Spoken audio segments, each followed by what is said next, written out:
Guys, what's this movie about?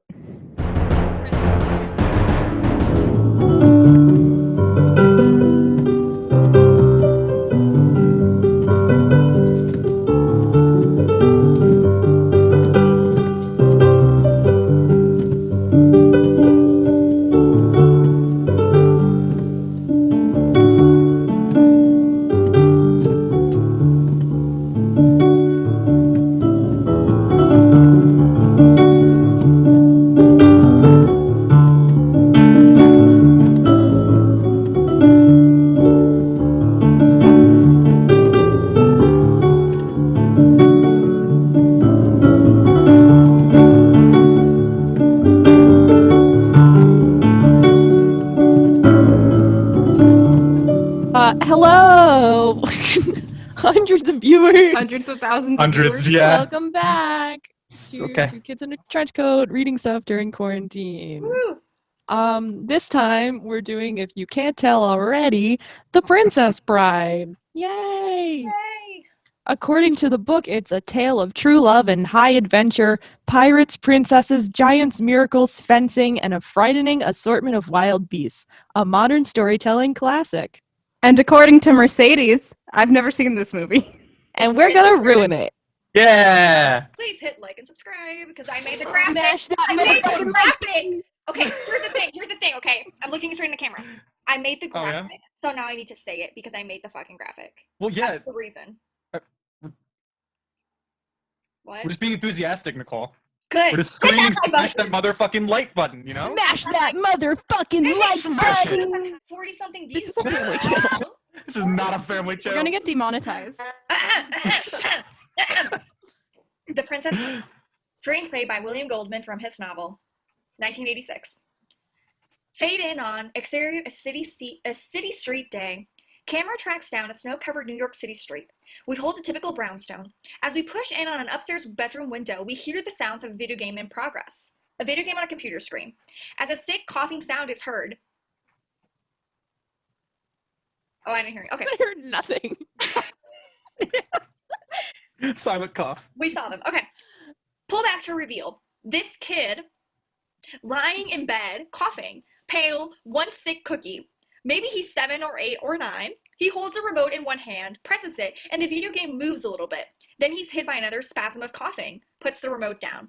His room is monochromatic, grays and blues, mildly high-tech. We're in the present day, and this is a middle-class house somewhere in the city. Cut 2. The kid's mother, as she enters, goes to him, fluffs his pillows, briefly feels his forehead. She's worried. It doesn't show. During this, Guess what? Your grandfather's here. Can't you tell I'm sick? You are sick. That's why he's here. Wow, first line and I already got it wrong. Can't you tell him I'm sick? You are sick. That's why he's here. He'll pinch my cheek. I hate that. Maybe he won't.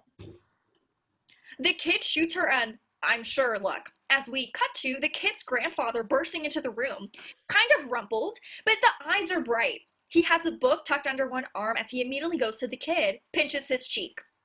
How's the sickie? The kid gives his mother an I told you so look. The mother ignores it, beats a retreat, I'll just leave you pals alone. and she's gone. There's an uncomfortable silence, then. I brought a special present. What is it? The grandfather holds up the book. The kid does his best to smile. A book? That's right. When I was your age, television was called books, and this is a very special book. It was one my father used to read to me when I was sick, and I used to read it to your father. Has it got any sports in it? Cut to the grandfather suddenly passionate. Are you kidding? Fencing, fighting, torture, revenge, giants, monsters, chases, escapes, true love, miracles. Cut to the two of them as the grandfather sits in a chair by the bed. Doesn't sound too bad. I'll try to stay awake. Open. Now he reads. Princess Bride, Chapter 1. Asshole. Buttercup was raised on a small farm in the country of Florin. Dissolve 2. As the grandfather reads, we're seeing the story he's reading about, and the monochromatic look of the bedroom is replaced by the dazzling color of the English countryside. Her favorite pastimes were riding a horse and tormenting the farm boy who worked there. His name was Wesley, but she never called him that. Isn't that a wonderful beginning? Yeah. Great. Nothing gave Buttercup as much pleasure as ordering Wesley around. Farm boy, you lazy thing, polish my horse's saddle. Cut to exterior Buttercup's farm day. Buttercup standing, holding the reins of her horse, while in the background, Wesley in the stable doorway looks at her. Buttercup is in her late teens, doesn't care much about clothes, and she hates brushing her long hair, so she isn't as attractive as she might be. But she's still probably the most beautiful woman in the world. Trying to do an accent. I want to see my face shining in it by morning. As you wish. Wesley is perhaps half a dozen years older than Buttercup, and maybe as handsome as she is beautiful. He gazes at her as she walks away. As you wish was all he ever said to her. I lost my place. Oh, Dissolve 2, Buttercup in her horse's stall. Her tone is softer than it was when she gave the previous order. Farm boy, I want you to varnish my horse's hooves. Please. As you wish. The fucking horse. Okay, I won this at a raffle. Hey, you're a horse girl. we I get won it. this at a raffle in elementary school. She leaves the stable. His eyes stay on her. She stops, turns. He manages to look away as now her eyes stay on him. Dissolve 2, Buttercup and Wesley in the kitchen. Dusk. Her voice, I can't read that. When she speaks, is softer still. Farm boy, fetch me that bowl. That heavy one up high. As you wish. Oh, I should have read that. My bad. In that moment, pointing to the bowl that she could reach herself. For a moment, she doesn't understand. Oh, he doesn't understand. It is neither heavy nor high, but he gets it, hands it to her. They are standing very close to each other, gazing into each other's eyes. Now he turns, moves outside. Okay, cut to Wesley, walking away from the farmhouse as Buttercup stares after him. That day, she was amazed to discover that when he was saying, as you wish, what he really meant was this, I love you. And even more amazing was that night when she realized she truly loved him back. I like that my grandfather is Bernie Sanders.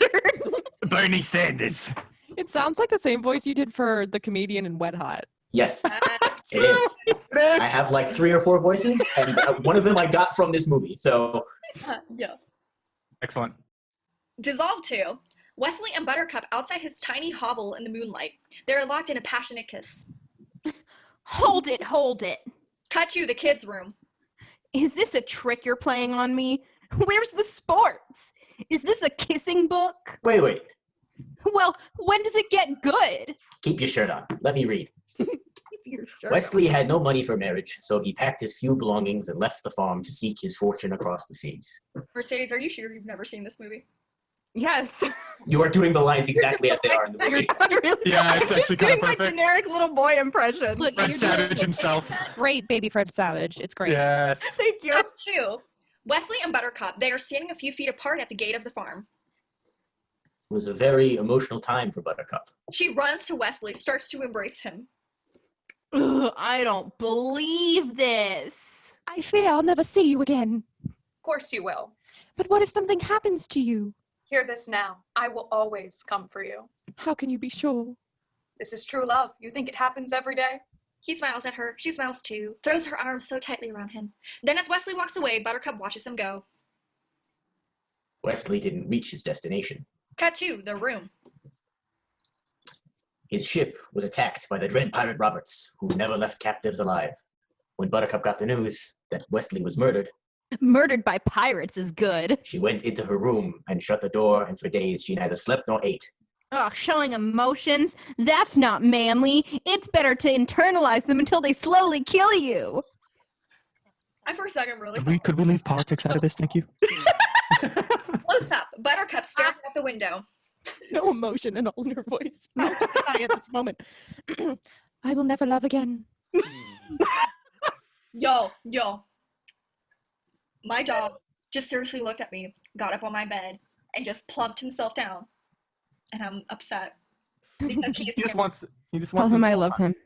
I shall tell him. Guys, I see so many dogs in the Starbucks drive-thru. It's the only thing keeping me alive right now. Did All you right. get Also for the puppuccinos? viewers to realize what I'm just talking about. Look at that fatty. This is- Look at him Puppy. No. Puppy. chilling. Oh, no! He looked at us. Bless. Stop. He's snaggletooth. I love it. I'm in love. I He's will like love going back to again. his business. Yeah, he's just gonna Okay. Stand there. There's two. All right, Carry let's go. on. Let's start at 7:30, they said. Yeah, no. It's gonna be like Jurassic Park, 5 hours long. Okay. No. Scooby-Doo is about as long, honestly. True. Sorry, continue. Well, yeah, because we're doing shit like this, please continue. Sorry. Hold on her face, perfect and perfectly sad. Dissolve 2, the main courtyard of Florin, replete with townspeople, livestock, and a bustling marketplace. 5 years later, the main square of Florin City was as filled as ever before to hear the announcement of the great Prince Humperdinck's bride-to-be. Cut to Prince Humperdinck, a man of incredible power and bearing, standing in his royal robes on a castle balcony. Ross dressed up for this. 3 others stand behind him, an old couple with crowns, the aging king and queen, and a dark-bearded man who seems the princess' match in strength. This is Count Regan. My people, a month from now, our country will have its 500th anniversary. On that sundown, I shall marry a lady who was once a commoner like yourselves. But perhaps you will not find her common now. Would you like to meet her? Sorry. And the answering, yes! It's an all caps. Booms like summer thunder. The crowd, and my God, you never saw so many people. That's the literal text. Yeah. Cut to a giant staircase leading to the crowd, and as the figure just begins to become visible. Cut to the crowd as they see the figure. We haven't yet.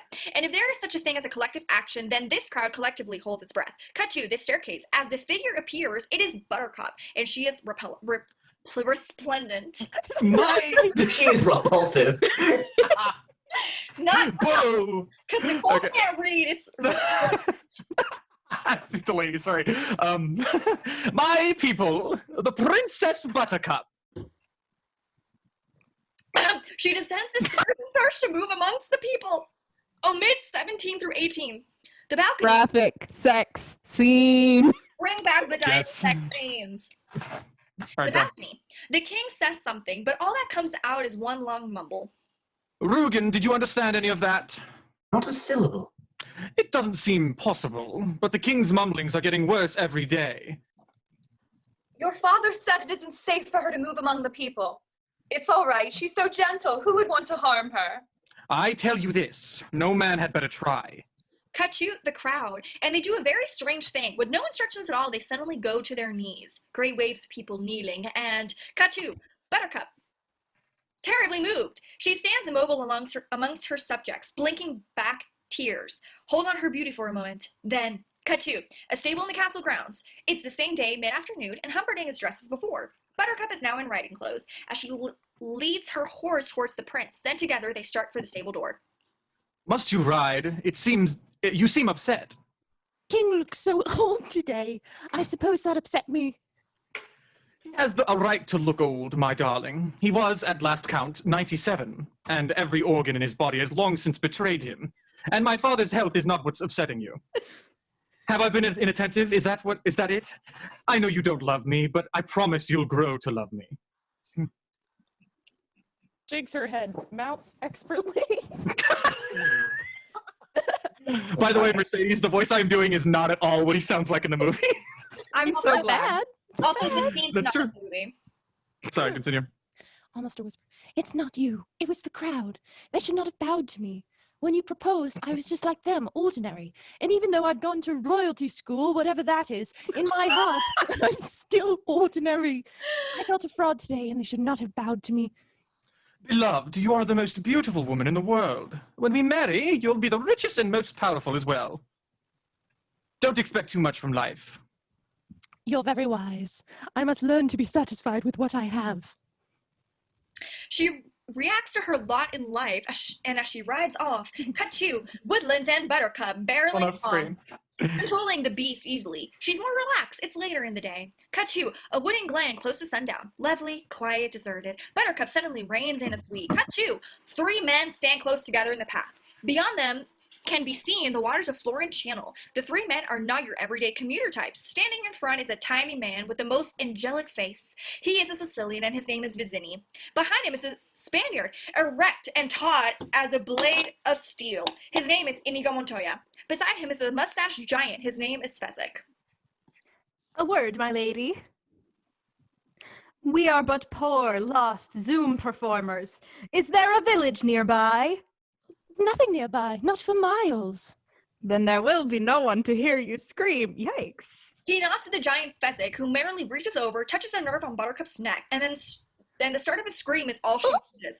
Unconsciousness comes that fast. As she starts to fall, cut to a tiny isolated spot at the edge of Florida Channel. A sailboat is moored. Did I say that right? Yes. Okay. It's dusk now. Shadows are long. Inigo, the Spaniard, me, busies himself getting the boat ready. I don't have a boat. We'll see. The giant Fezzik carries Buttercup, unconscious on board. Vizzini rips some tiny pieces of fabric from an army jacket and tucks them along the saddle of Buttercup's horse. Then there is, about the entire operation, a sense of tremendous skill and precision. What is that you're ripping? Fabric from the uniform of an army officer of Gilder, Who's Gilder? the country across the sea and the sworn enemy of Florin. He slaps the horse's ass. Go! The horse takes off. They start for the boat. Once the horse reaches the castle, the fabric will make the prince suspect the Gilderians have abducted his love. When he finds her body dead on the Gilder frontier, his suspicions will be totally confirmed. You never said anything about killing anyone. Vizzini hops onto the boat. I have hired you to help me start a war. It's a prestigious line of work with a long and glorious tradition. I just don't think it's right, killing an innocent girl. Am I going mad, or did the word think escape your lips? You were not hired for your brains, you hippopotamic landmass. I agree with Fezzik. Cut to close up Vizzini in a fury. The Sot has spoken. We only thought he was in a fury. Now he's really getting mad. What happens to her is not truly your concern. I will kill her. And remember this, never forget this. Cut to Inigo and Fezzik as Vizzini advances on them. Nothing shows on Inigo's face, but Fezzik is panicked by Vizzini. When I found you, you were so slobbering drunk, you couldn't buy brandy. Now to Fezzik, who reacts as much as he can while Vizzini advances. And you, friendless, brainless, helpless. My favorite song in Hamilton, hopeless. You want me to send you back to where you were, unemployed in Greenland. It's not actually my favorite song in Hamilton. Okay, sorry. I think it's wonderful, Vizzini. What we're doing, war and death, they're just the nicest things. Vizzini glares at him, then turns, leaves them. He always carries a knapsack, and now he opens it, takes out a piece of cheese. That's random. During this, Inigo has gone close to Fezzik, who is very distressed at the insults he's just received, as Inigo casts off. That Vizzini, he can fuss. A slight emphasis on the last word. Sorry. He can fuss. Sorry. Fuss. I think he likes to scream at us. You got a great gift for rhyme. Yes, some of the time. And now he smiles, his distress gone as we. As they sail off, dissolve to the sailboat racing across the dark waters. Inigo is at the helm. Fezzik stands near the body of the princess, whose eyelids flutter slightly, or do they? Vizzini nibbles away at his cheese. The waves are higher. There are only occasional flashes of the moon slanting down between clouds. We shall reach the cliffs by dawn. Inigo nods, glances back. Why are you doing that? Making sure we're not followed. Believe me, that would be inconceivable. I know that line. Yes. I know that one. That's Good. Wallace Shawn, baby. There's some hope for you. All right. Inconceivable. Never mind, there's no hope for you. That's what my therapist said too. Okay. Please, let's move on. That was a joke. Glances at Fezzik, who touches Buttercup's neck again. Back to sleep with you, baggage. My ex called me. Zinger! Sorry. Buttercup's body drains of energy. Her eyelids do not flutter now. Dissolve 2. The ship. The waves are higher. There are more clouds. Hours pass and there is no movement, except for Inigo, who is staring back behind them. Hold on. Okay.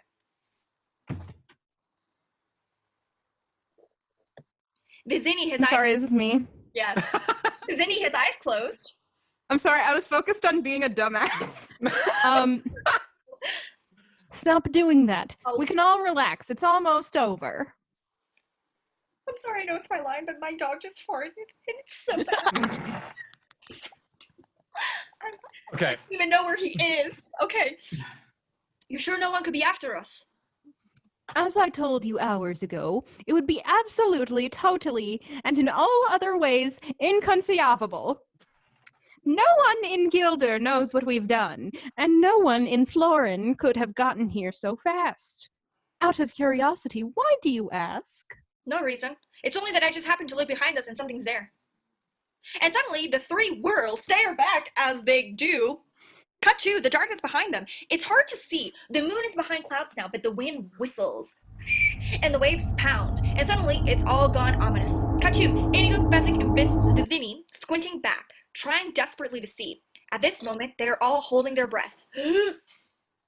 Cut to the darkness behind them, and there's still nothing to be seen. It's still ominous, only now it's eerie too. Then the moon slips through and Inigo was right.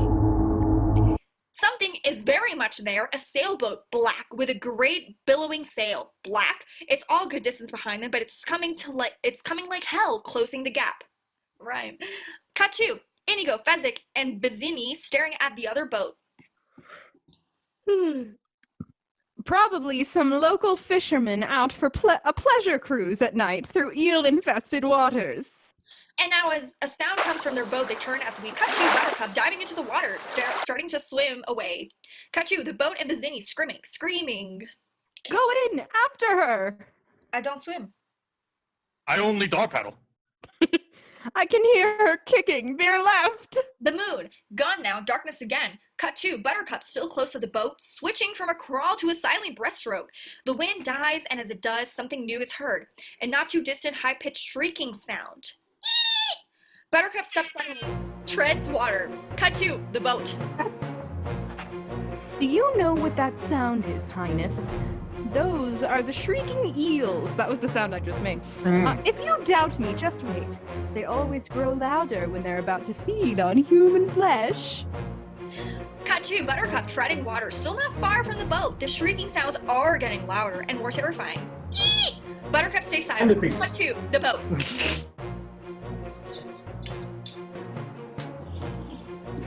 Cut to the boat. If you swim back now, I promise no harm will come to you. I doubt you will get such an offer from the eels. Cut to Buttercup, and she's a gusty girl. The shrieking sound is loud and still. I was gusty. Gusty. But she does not make a sound. Behind her now, something dark and gigantic slithers past. Omit 45 and 50, clearly a sex scene with the eels. Graphic eel sex scene. Vicini shouting it out. Vicini shouting it out. Graphic eel sex scene. I won't warn you again. Call out your position or die. Cut to Buttercup in the water, and she's scared, sure, petrified, who wouldn't be, but she makes no reply. And now a shrieking eel has zeroed in on her. Eee! And now she sees it a short distance away, circling, starting to close. And Buttercup is frozen, trying not to make a movement of any kind. A Buttercup is frozen, not this one. And I thought you said a butt. I was like, oh, it's a butt. Yes. Sorry. And the eel slithers closer, and Buttercup knows it now. There's nothing she can do. It's over, all over. And now the eel opens its mouth wide, and it's never made so much noise, and as its great jaws are about to clamp down on... She does not get eaten by the eel at this time. The second we hear them, cut to the sick kid's room. The kid looks the same. I'm falling out of my chair, pale and weak, but maybe he's gripping the sheets a little too tightly with his hands. What? I said the eels don't get her. You look nervous. His grandfather... I wasn't nervous.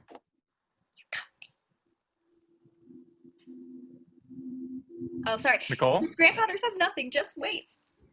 Well, maybe I was edgy, but that's not the same thing. Perhaps I should stop for now. You can read a little more if you want to. I don't mind. He grips the sheets again as the grandfather picks up the book. Cut to Vicini, we're back in the boat. Do you know what that sound is, Highness? Those are the shrieking eels. Pass that, Grandpa. You did that already. Oh, my mistake. Forgive me. Cut to a whole series of blurred images whizzing past until suddenly one of them freezes. What's happened, of course, is that the grandfather has flipped forward some pages in the book he's reading, if you didn't get that. And we're back where we were at the last moment we saw her. Buttercup is frozen, the shrieking eel, jaws wide, about to clamp down as we... Cut to two giant arms reaching down, easily lifting Buttercup free, and the others grabbing the eel. Pull back to reveal the boat and Fezzik, Buttercup safe in his giant arms as he deposits her on the deck. He then proceeds to rip the giant eel lengthwise in two. Fatality. He throws both halves back in the water. I suppose you think you're brave, don't you? Only compared to some. Burn! Cut to omit 59 and 60 because there's another sex scene in here. Inigo pointing behind them. Look, he's cut our lead in half. Cut to the man in black and his boat almost seems to be flying. Cut to Vizzini crying out in triumph. It doesn't matter. He's too late. See? The cliffs of insanity. And once he said the name, cut to the cliffs of insanity and dawn. They rise up. They rise straight up, sheer from the water, impossibly high. Thank you, Ross. Cut to the two sailboats in a wild race for the cliffs, and the man in black is closing faster than ever, but not fast enough. The lead was too great to overcome, and as Inigo sails with great precision straight at the cliffs, cut to. We're safe. Only Fezzik is strong enough to go up our way. He'll have to sail around for hours till he finds a harbor. Cut to Buttercup staring as the cliffs come closer. Assume an even more frightening height. I can't read, people. There is much activity going on, all of it swift, expert, economical. Fezzik reaches up along the cliff face, grabs a jutting rock, reaches behind it. Suddenly there's a thick rope in his hands. He drops back to the boat, gives the rope a freeing swing, and cut to the cliffs. The rope goes all the way to the top. Cut to Inigo hurries to Fezzik and straps a harness to him, then lifts Buttercup and Vizzini in the harness. Finally, he himself gets in the harness. All three are now strapped to Fezzik like papooses. It says papooses. What does that mean? I don't know what that is. That's the thing that Native American women would use to put their babies on their backs. Oh! Oh, okay. Papooses. Cool. Whenever you're ready. Fun facts to know and tell. Everyone steady? If you please. I'll climb with ease. Oh, good one, Fezzik. And he starts to ascend the rope, carrying them all along with him as he goes. I hate those stupid crimes of yours. They keep Fezzik cheery. They help him with his work. Cut to the man in black sailing in towards the cliffs of insanity, watching as Fezzik rises swiftly through the first moments of dawn. The box is moved. Cut to the top of the cliffs looking down. Fezzik's group is only faintly visible far below. This is the first time we've gotten the real vertical feeling, and it's a gasper. Cut to Fezzik climbing on. Buttercup is almost out of her mind with fear. Cut to the entire length of the cliffs. Fezzik is moving right along. However high they are, he's already over a third of the way done. Cut to the man in black, leaping from his ship to the ropes, starting to climb. He's impossibly far behind, but the way he goes, you think he didn't know that because he is flying up the rope, hand over hand like lightning. Cut to Vizzini and the others. He's gaining on us. He's gaining us. Mercedes! I'm sorry, I was looking at the origin of, Booses? No, I was looking up the origin of the term breaststroke. Say the line, Mercedes. He's gaining on us. Inconceivable. Thank you. Hate you so much. Fezzik, who nods, increases his pace. Cut to the man in black roaring up the rope and cut to, wait, do I read page 21 or no? No. No, I think I started. Give me 1 second, I gotta pee. So I'll be right back. Cool beans. We're in the middle of a scene! We are, but I could use some pizza. I will pause the recording. A little longer than a few minutes later. Long shot, the cliffs, and the man in black is cutting deeply into Fezzik's lead. Cut to Vizzini and the others. Faster! I'm sorry, I thought I was going faster. Cut to the man in black. His arms still work as before. If anything, he has speeded up. He has speeded up. Fezzik's lead is smaller and smaller, and cut to the view from the top of the cliffs. Maybe 100 feet for Fezzik to go. Maybe more. Cut to Vizzini and the others, and it's getting too close now. I thought you were supposed to be a colossus. I thought you were this great legendary thing, and yet he gains, Ross. Well, I'm carrying 3 people, and he's only got himself, and... I do not accept excuses. I'm just going to have to find a new giant. That's all. Don't say that, Vizini, please. So are Vizini and Fezzik in love? No. And his arms begin moving much more slowly. Cut to the man in black, less than 100 feet behind them and gaining. We can Will see now Smith. that he is masked. Shut up. Cut to love Vizini your and the mask. others. Great. You shouldn't insult Fezzik. I had to hire a temperamental strong man. Fezzik is a good worker. Worker. That's not you. Fuck. Oh, that's me. Sorry. I thought it was you too. Oh no. Worker. Not a shirker. Very hardy. Never tardy. There go those rhymes again. Cut to Fezzik, and Inigo's words are terribly pleasing to him. Yeah. What the fuck? The hurt that Vizini put into his eyes is gone. Now the great arms move faster than they've ever gone, and the top of the cliffs of insanity is very close. And the arms keep moving, and the top is closer, and the arms move even more quickly until suddenly, at long last, cut to the cliff top as Fezzik makes it. Vizini leaps off and takes out a knife, begins to cut the rope which is tied around a great tree, while Inigo helps the princess to her feet, and Fezzik just stands around waiting for someone to tell him to do something. Nearby are some Bag stone yourself. ruins.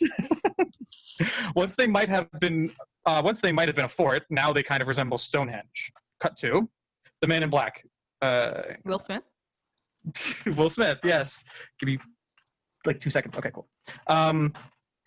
The man in black, 75 feet from the top now, maybe less, maybe only 50, and his pace is dazzling as before. And cut to Vizini cutting through the last of the rope, and cut to the rope slithering across the ground and out of sight toward the channel, like some great serpent at last going home. Cut to Fezzik standing with Inigo and Buttercup by the cliff edge. He has very good arms. Cut to the man in black, hanging suspended hundreds of feet in the air, holding to the jagged rocks, desperately trying to cling to life. Cut to Vizini, stunned, running to the others, looking down. He didn't fall? Inconceivable. Stop! I hate you so much. Okay. My favorite line. You keep using that word. I do not think it means what you think it means. My god, he's climbing. Cut to the man in black, and so he is. Very slowly. He is picking his way upwards, sometimes a foot at a time, sometimes an inch. Cut to the group at the top, staring down. Whoever he has obviously seen us with the princess and must therefore die. Fezzik, I need you to carry her. To Inigo, we'll head straight for the Gilder frontier. Sorry. Catch up when he's dead. Inigo nods. Oh, it's me. Yeah. I'm going to duel him left-handed. You know what a hurry we're in. It's the only way I can get any satisfaction. If I use my right hand, it's over too quickly. If I use my right hand, I finish so quick. Stop! I knew you were going to do that. I knew you were going to make a joke about that. You're ruining the lady's innocence. Doing what? Yes, you're just All right. We're going to go insane. Let's go. Going. Oh, have it your way. Will. Fezzik tosses Buttercup over his shoulder, goes to Inigo. You be careful. People in masks can't be trusted. Unless Hey. it's a pandemic. All right, let's go. Come along. Fezzik nods, hurries after Vizini. Cut to Inigo. He watches them depart, then turns, peers down over the cliffs. Cut to the man in black, perhaps 50 feet below, still making his perilously slow way toward the top of the cliffs. I'm surprised you didn't say Will Smith there. From the pace he's able to set, it could take hours. Cut to Inigo. He watches a moment more, then paces, fingers snapping. He is a taut and nervous fellow, and West Side has never been one for waiting around. Cut to the man in black climbing on. He must be 6 inches closer to the top than we last saw him. Inigo is watching. Cut to intercut. Inigo walking away, sheathing his sword. His fingers are snapping faster than before in a wild Spanish rhythm. Finally, he goes back to the cliff edge, starts to talk. It's instant death if the man in black falls, but neither gives that possibility much credence. This is our two heroes meeting. They don't know it yet, but that's what it is. Hello there. The man in black glances up, kind of grunts. Slow going? I don't mean to be rude, but this is not as easy as it looks, so I'd appreciate if you wouldn't distract me. Sorry. The man in black kind of grunts again. I don't suppose you could speed things up. If you're so anxious to hurry things, you could lower a rope or a tree branch or find some useful thing to do. I could do that. I've got some rope up here, but I don't think you'd accept my help since I'm only waiting around to kill you. That does put a damper on our relationship. That's another hold a few inches higher. But I promise I won't kill you until you reach the top. Well, that's comforting, but I'm afraid you'll just have to wait.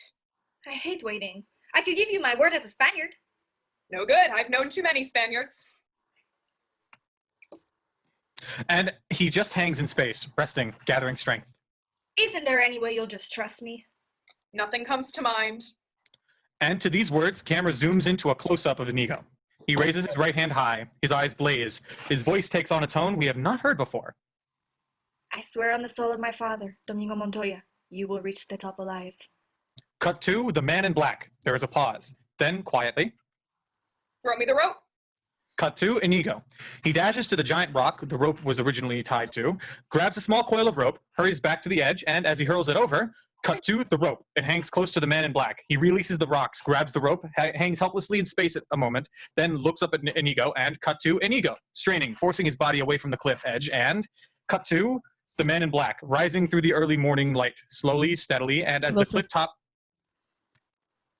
top at last comes within reach, cut to Inigo, watching as the man in black crawls to safety, then sprawls exhausted on the rough, rocky ground. Inigo comes over and sits on a stone by the man in black. Thank you. We'll wait until you're ready. Again, thank you. The man in black wears gloves. Inigo stares at them. I don't mean to pry, but you don't by any chance happen to have 6 fingers on your right hand. He glances up. The question clearly baffles him. Do you always begin conversations that way? My father was slaughtered by a 6-fingered man. He was a great sword maker, my father. And when the 6-fingered man appeared and requested a special sword, my father took the job. He slaved a year before it was done. He hands his sword to the man in black. I have never seen its equal. Cut to, close up, Inigo. Even now, this still brings pain. The 6-fingered man returned and demanded it, but at 1/10 his promised price. My father refused. Without a word, the 6-fingered man slashed him through the heart. I loved my father, so naturally I challenged his murderer to a duel, but I failed. The 6-fingered man left me alive, but he gave me these, He touches his scars. which I do not have. Cut to the man in black, looking up at Inigo. How old were you? Almost 11. And when I was strong enough, I dedicated my life to the study of fencing so that next time we meet, I will not fail. I'll just go up to the 6-fingered man and say, "Hello, my name is Inigo Montoya. You killed my father. Prepare to die." You've done nothing but study swordplay? More pursuit than study lately. You see, I can't find him. It's been 20 years now and I'm starting to lose confidence. I just work for a Vicini to pay the bills. There's not a lot of money in revenge. I hope you Don't find it. attack me and my theater degree like this. What the fuck? Handing back the great sword, starting to rise.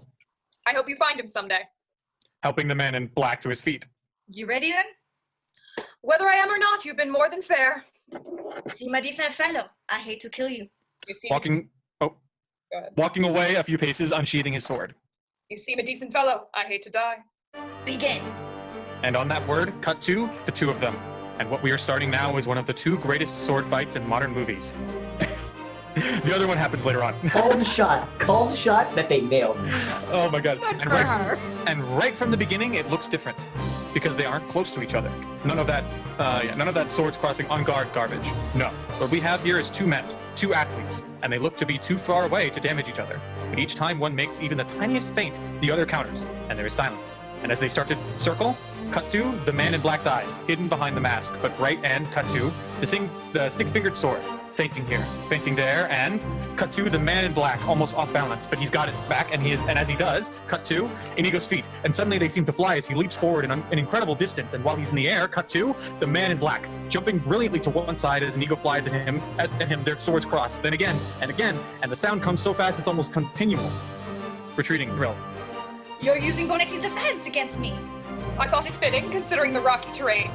Naturally, you must expect me to attack with Capo Ferro. And he shifts his style now, coping as best he can, Naturally. suddenly shifting again. But I find the vault cancels out Capo Ferro, don't you? The man in black retreats before Inigo, but handles Inigo's onslaught without overpowering difficulty, and then suddenly his entire style changes and he is doing the advancing. Unless the enemy has studied his grip, which I have. And as he changes styles, the two men flying almost across the rocky terrain, never losing balance, never coming close to stumbling, and the battle rages with incredible finesse. First one, and then the other gaining the advantage. And by now, it's clear that this isn't just two athletes going at it. It's a lot more than that. This is two legendary swashbucklers, and they're in their prime. It's Burt Lancaster and the Crimson Pirate battling Errol Flynn and Robin Hood. And then, incredibly, the action begins, going even faster than before as we cut to Inigo. Behind him now.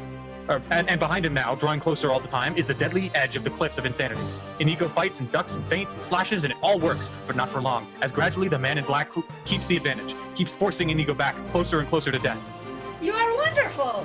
Thank you, I've worked hard to become so. The cliff edge is very close now. He's continually being forced toward it. I admit it, you are better than I am. Then why are you smiling? Inches from death, Inigo is, in fact, all smiles. Because I know something you don't. And what is that? I am not left-handed. He throws the six-fingered sword into his right hand, and immediately the tide of battle turns. Cut to the man in black, stunned, doing everything he can to keep Inigo by the cliff edge.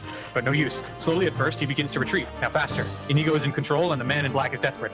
Cut to Inigo, and the six-fingered sword is all but invisible now, and he increases his attack. But suddenly switches styles again, leaps in, and first blood is his. The man in black is bleeding from the wrist. Cut to the giant tree the climbing rope was tied to. The man in black is forced toward it. Cut to Inigo whirling around the tree, striking again, this time at the other wrist of the man in black, drawing another trickle of blood. Cut to the man in black, almost running from the tree, getting out into the clear as Inigo relentlessly increases the pressure. Cut to the cliff edge again, and the man in black can't stop Inigo. Nothing can stop Inigo. And a frenzy, the man in black makes every feint, tries every thrust, let's go with all he has left, but he fails. Everything fails, and he is almost to the cliff edge when he glances back. He sees his near-fatal position, tries one or two final desperate moves, but they are nothing. You are amazing. I ought to be after 15 years. Hollering it out. There is one final thing I must tell you. Tell me. I'm not left-handed either. And now he changes hands, and at last the battle is fully joined. Cut to Inigo. And to his amazement, he's being forced back. He tries one style, another, but it all comes down to the same thing. The man in black seems to be in control. Who are you? No one of consequence. I must know. Get used to disappointment. Cut to the man in black moving like That's what my lightning. parents said when I was born. Stop.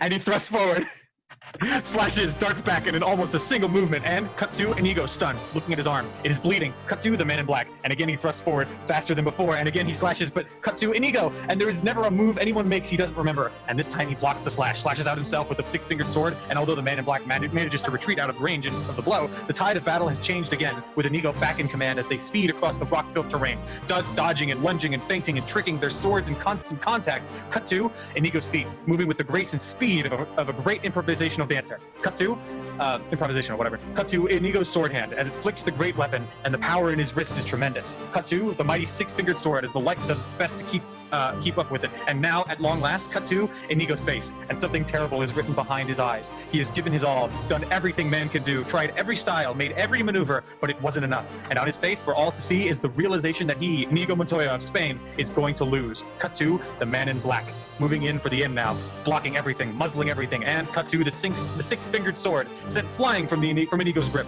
He stands helplessly, only a moment. Then he drops to his knees, bows his head, shuts his eyes. Kill me quickly. I would as soon as destroy a stained glass window as an artist like yourself. However, since I can't have you following me either. He clunks Inigo's head with his heavy sword handle. Inigo pitches forward unconscious. Please understand that I hold you in the highest respect. Cut to close-up Vizzini. Unbelievable. I hate you so much. Can you say it once correctly? Inconceivable. Inconceivable. Oh, well, I was going to say later, but anyway. Pull back to reveal Vizzini staring down from a narrow mountain path as far below. The man in black can be seen running. Fezzik, carrying the princess, stands alongside. It's a little later in the morning. Give her to me. Grabs Buttercup, starts off. Catch up with us quickly. Starting to panic. What do I do? Finish him! Finish him! Your way. Oh, good. My way. Thank you, Vizzini. The way indeed. My way indeed, of course. Little pause. Which way is my way? Cut to a couple. I forgot I was reading for a second. Cut to a couple of boulders. Nothing gigantic, maybe a yard in diameter. Vizzini points to them. There's a large tree nearby. Pick up one of those boulders. Fezzik does. Move behind the tree. Fezzik does. Cut to Vizzini with Fezzik, pointing down along the mountain path. In a few minutes, the man in black will come running around that bend. Will Smith. The minute his head is in view, hit it with the boulder. As Vizini and Buttercup hurry away, Little frowns softly. My way's not exactly sportsmanlike. He stands motionless in the tree shadow, the boulder cradled uneasily in his hands as we, cut to, the man in black racing up the mountain trail. Ahead as a bend in the trail, he sees it, slows, then he stops listening. Cut to, Fezzik, waiting around the bend. Deep in shadow, he does not move. There is absolutely no sound. Cut to, the man in black, satisfied by the silence. He starts forward again, and as he rounds the bend, cut to, Fezzik. And the instant the man in black's head comes into view, he steps out, fires the boulder like a rocket, and cut to, the man in black, unaware of the boulder until too late. He's caught, frozen, and cut to, the boulder, zooming dead into camera, and cut to, the man in black, as the boulder misses him by an inch, crashes harmlessly down. Now, cut to, Fezzik. He moves into the mountain path. He has picked up the other boulder and holds it lightly. I did that on purpose. I didn't have to miss. I believe you, but what happens now? We face each other as God intended, in a sportsmanlike manner. No tricks, no weapons. Skill against skill alone. You mean you'll put down your rock and I'll put down my sword and we'll try to kill each other like civilized people? I can kill you now. He gets set to throw, but the man in black shakes his head, takes off his sword and scabbard, begins the approach toward the giant. Frankly, I think the odds are slightly in your favor at hand fighting. It's not my fault being the biggest and strongest. I don't even exercise. He flips the rock away. Cut to the mountain path and the two men. The man in black is not now and has never been a shrimp. Okay, but it's like he wasn't even there. Fezzik towers over him so much. There is a moment's pause, and then the man in black dives at Fezzik's chest, slams him several tremendous blows in the stomach, twists his arm severely, and slips skillfully into a beautifully applied bear hug, and in general makes any number of terrific wrestling moves. Fezzik just stands there, kind of taking in the scenery. Finally, the man in black pushes himself away, stares up at the giant. Look, are you just fiddling around with me or what? I wanted you to feel you were doing well. I always hated for people to die embarrassed. They get set to begin again. Then suddenly, cut to Fezzik, as he jumps forward with stunning speed for anyone his size and reaches for the man in black, grabs him, and as the man in black slips away, Fezzik reaches again, grabs him again, and as the man in black drops to his knees, spins loose, Fezzik goes right down within him. What does that say? With him? With him. Thank you. With him. Takes him in both his arms until the man in black twists free, jumps into his feet, panting from the effort. Standing again, it's been like trying to catch a greased pig. You're quick. And a good thing, too. Getting set for another onslaught. Why do you wear a mask? Were you disfigured at birth or burned by acid or something like that? Oh no, it's just that they're terribly comfortable. I think everyone will be wearing them in the future. Called it. All right. Hang on. Everyone wait. Sip of drink. Mercedes has two jokes. From air horns and self-deprecation. Yes. COVID, anybody? No, sometimes I make dick jokes too. God, I have, recordings? Mercedes, in my entire time as your friend, I have yet to hear one single dick joke from you. I made one earlier. I don't remember. I guess I The just thing forgot. about if he uses his right hand, he'll finish too quick. Okay, that's the one time. All right. Fezzik considers this a moment, then attacks. Considers this a moment, then attacks. And if he moved quickly last time, this time he is blinding. And as the man in black slips down to avoid the charge, Fezzik moves right with him. Only instead of twisting free and jumping to his feet, the man in black jumps for Fezzik's back, and in a moment, he's riding him. And his arms of Fezzik's throat, locked across Fezzik's windpipe, one in front, one behind. The man in black begins to squeeze tighter, standing, talking as he does so. I just figured out why you're giving me so much trouble. Fezzik, as he charges toward a huge rock that lines the path, and just as he reaches it, he spins his giant body so that the entire weight of the charge is taken by the man in black. Cut to the man in black, and the power of the charge is terrible, the pain enormous, but he clings to his grip as Fezzik's windpipe. Good. Oh, his arms never leave Fezzik's throat. Why is that, do you think? His voice just beginning to get a little strained now. Well, I haven't fought just one person in so long now. I've kind of been specializing in groups, battling gangs for local charities, that kind of thing. Cut to another huge rock on the other side of the path. Again, Fezzik charges, slower this time, but still a charge. And again, he spins and creams the man in black against the rough boulder. Cut to the man in black, and the punishment is terrible. And for a moment, it seems as if he's going to let go of Fezzik's windpipe and crumble, but he doesn't. He holds on. Why should that make such a difference? Well, and now his voice is definitely growing weaker. You see, Well, use different moves when you're fighting half a dozen people than when you've only got one to worry about. Then Fezzik slams the man in black against a boulder, only this time his power has diminished and Fezzik starts to slowly collapse. Cut to Fezzik. And now there isn't much breath coming. Cut to the man in black holding his grip as Fezzik tries to stand. Halfway makes it, but there is no air. Back to his knees he falls, holds there for a moment, and pitches down to all fours. The man in black increases the pressure. Fezzik tries to crawl, but there is just no air. No air. Fezzik goes to earth and lies still. Cut to Fezzik as the man in black turns him over. Puts a hand to Fezzik's heart. It beats. The man in black stands. I do not envy you the headache you'll have when you awake, but in the meantime, rest well. Retrieves his sword and scabbard. And dream of large women. And as he dashes off up along the mountain path, cut to, close on, a knife pointed at a throat. Pull back to reveal Vizzini munching on an apple, holding the knife to Buttercup's throat. She is blindfolded. A picnic spread is laid out. A tablecloth, 2 goblets, and between them, a small leather wine container, and some cheese and a couple of apples. The picnic is set on a lovely spot, high on the edge of a mountain path, with a view of all the way back to the sea. The man in black comes running around the path, sees Vizzini, slows. The 2 men study each other. Then... Now it is down to you. And it is down to me. The man in black nods and comes nearer.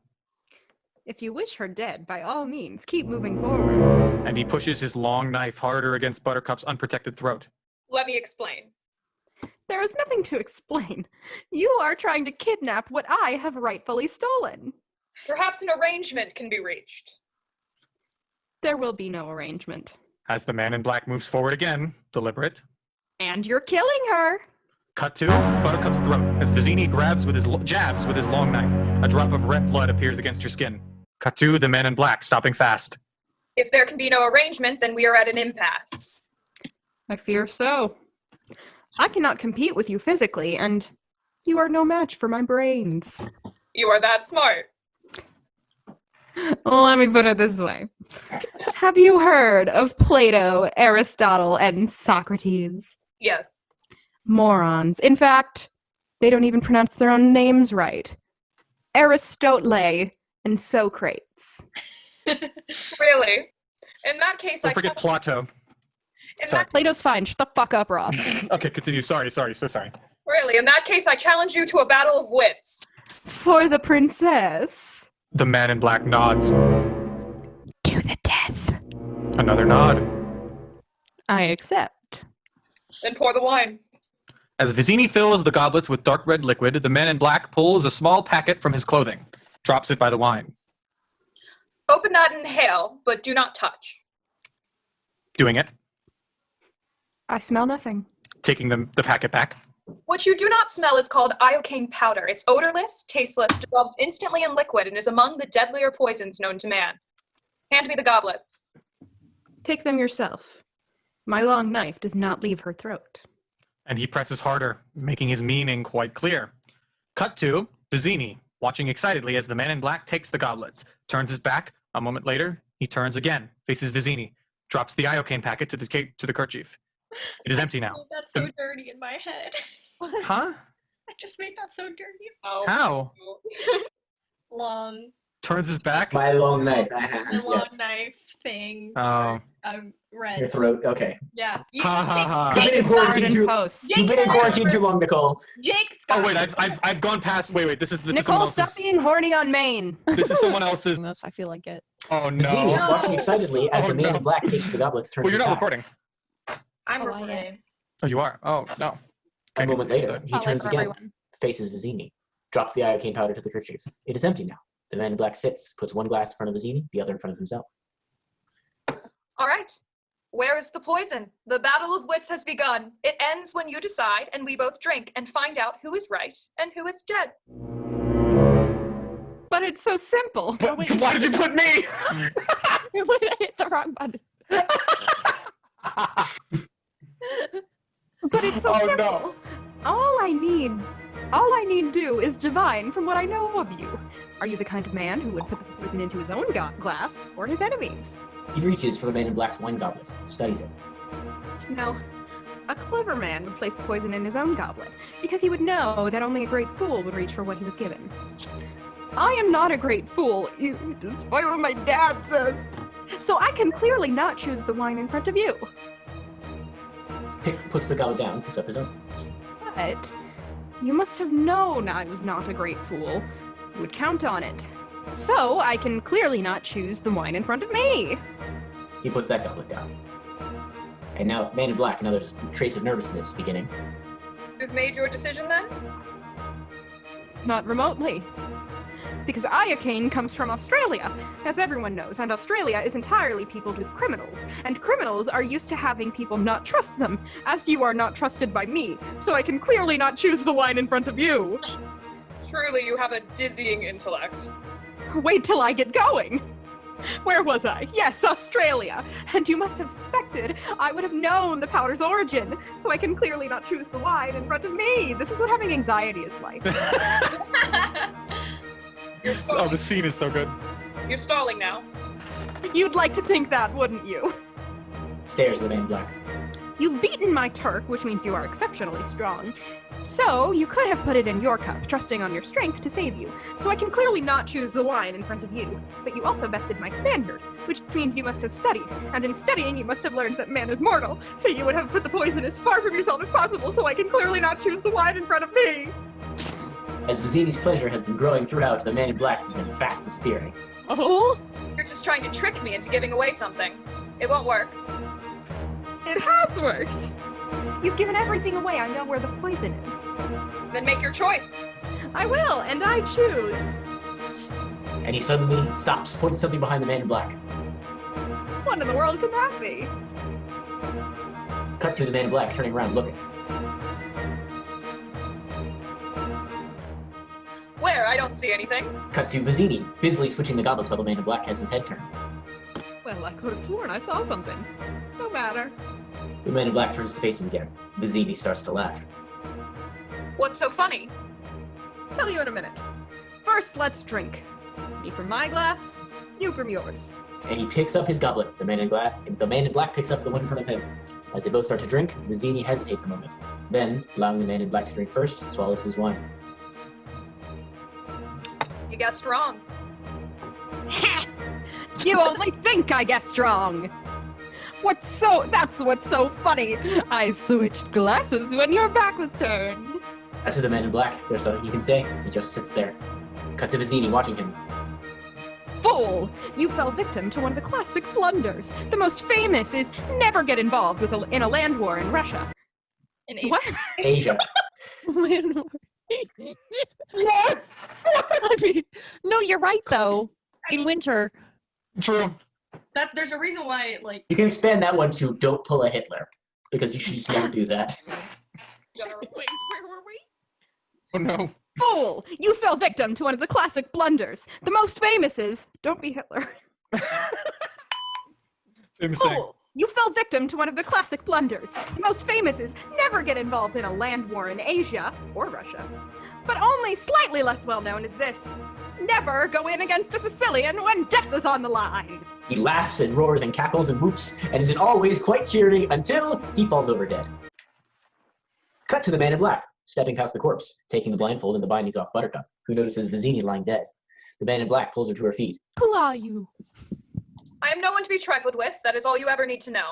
He starts to lead her off the mountain path into untraveled terrain. Think all that time it was your cup that was poisoned. Close up on the Man in Black. They were both poisoned. I've spent the last years building up an immunity to iocane powder. And with that, he takes off, dragging her behind him. Cut to a wild stretch of terrain.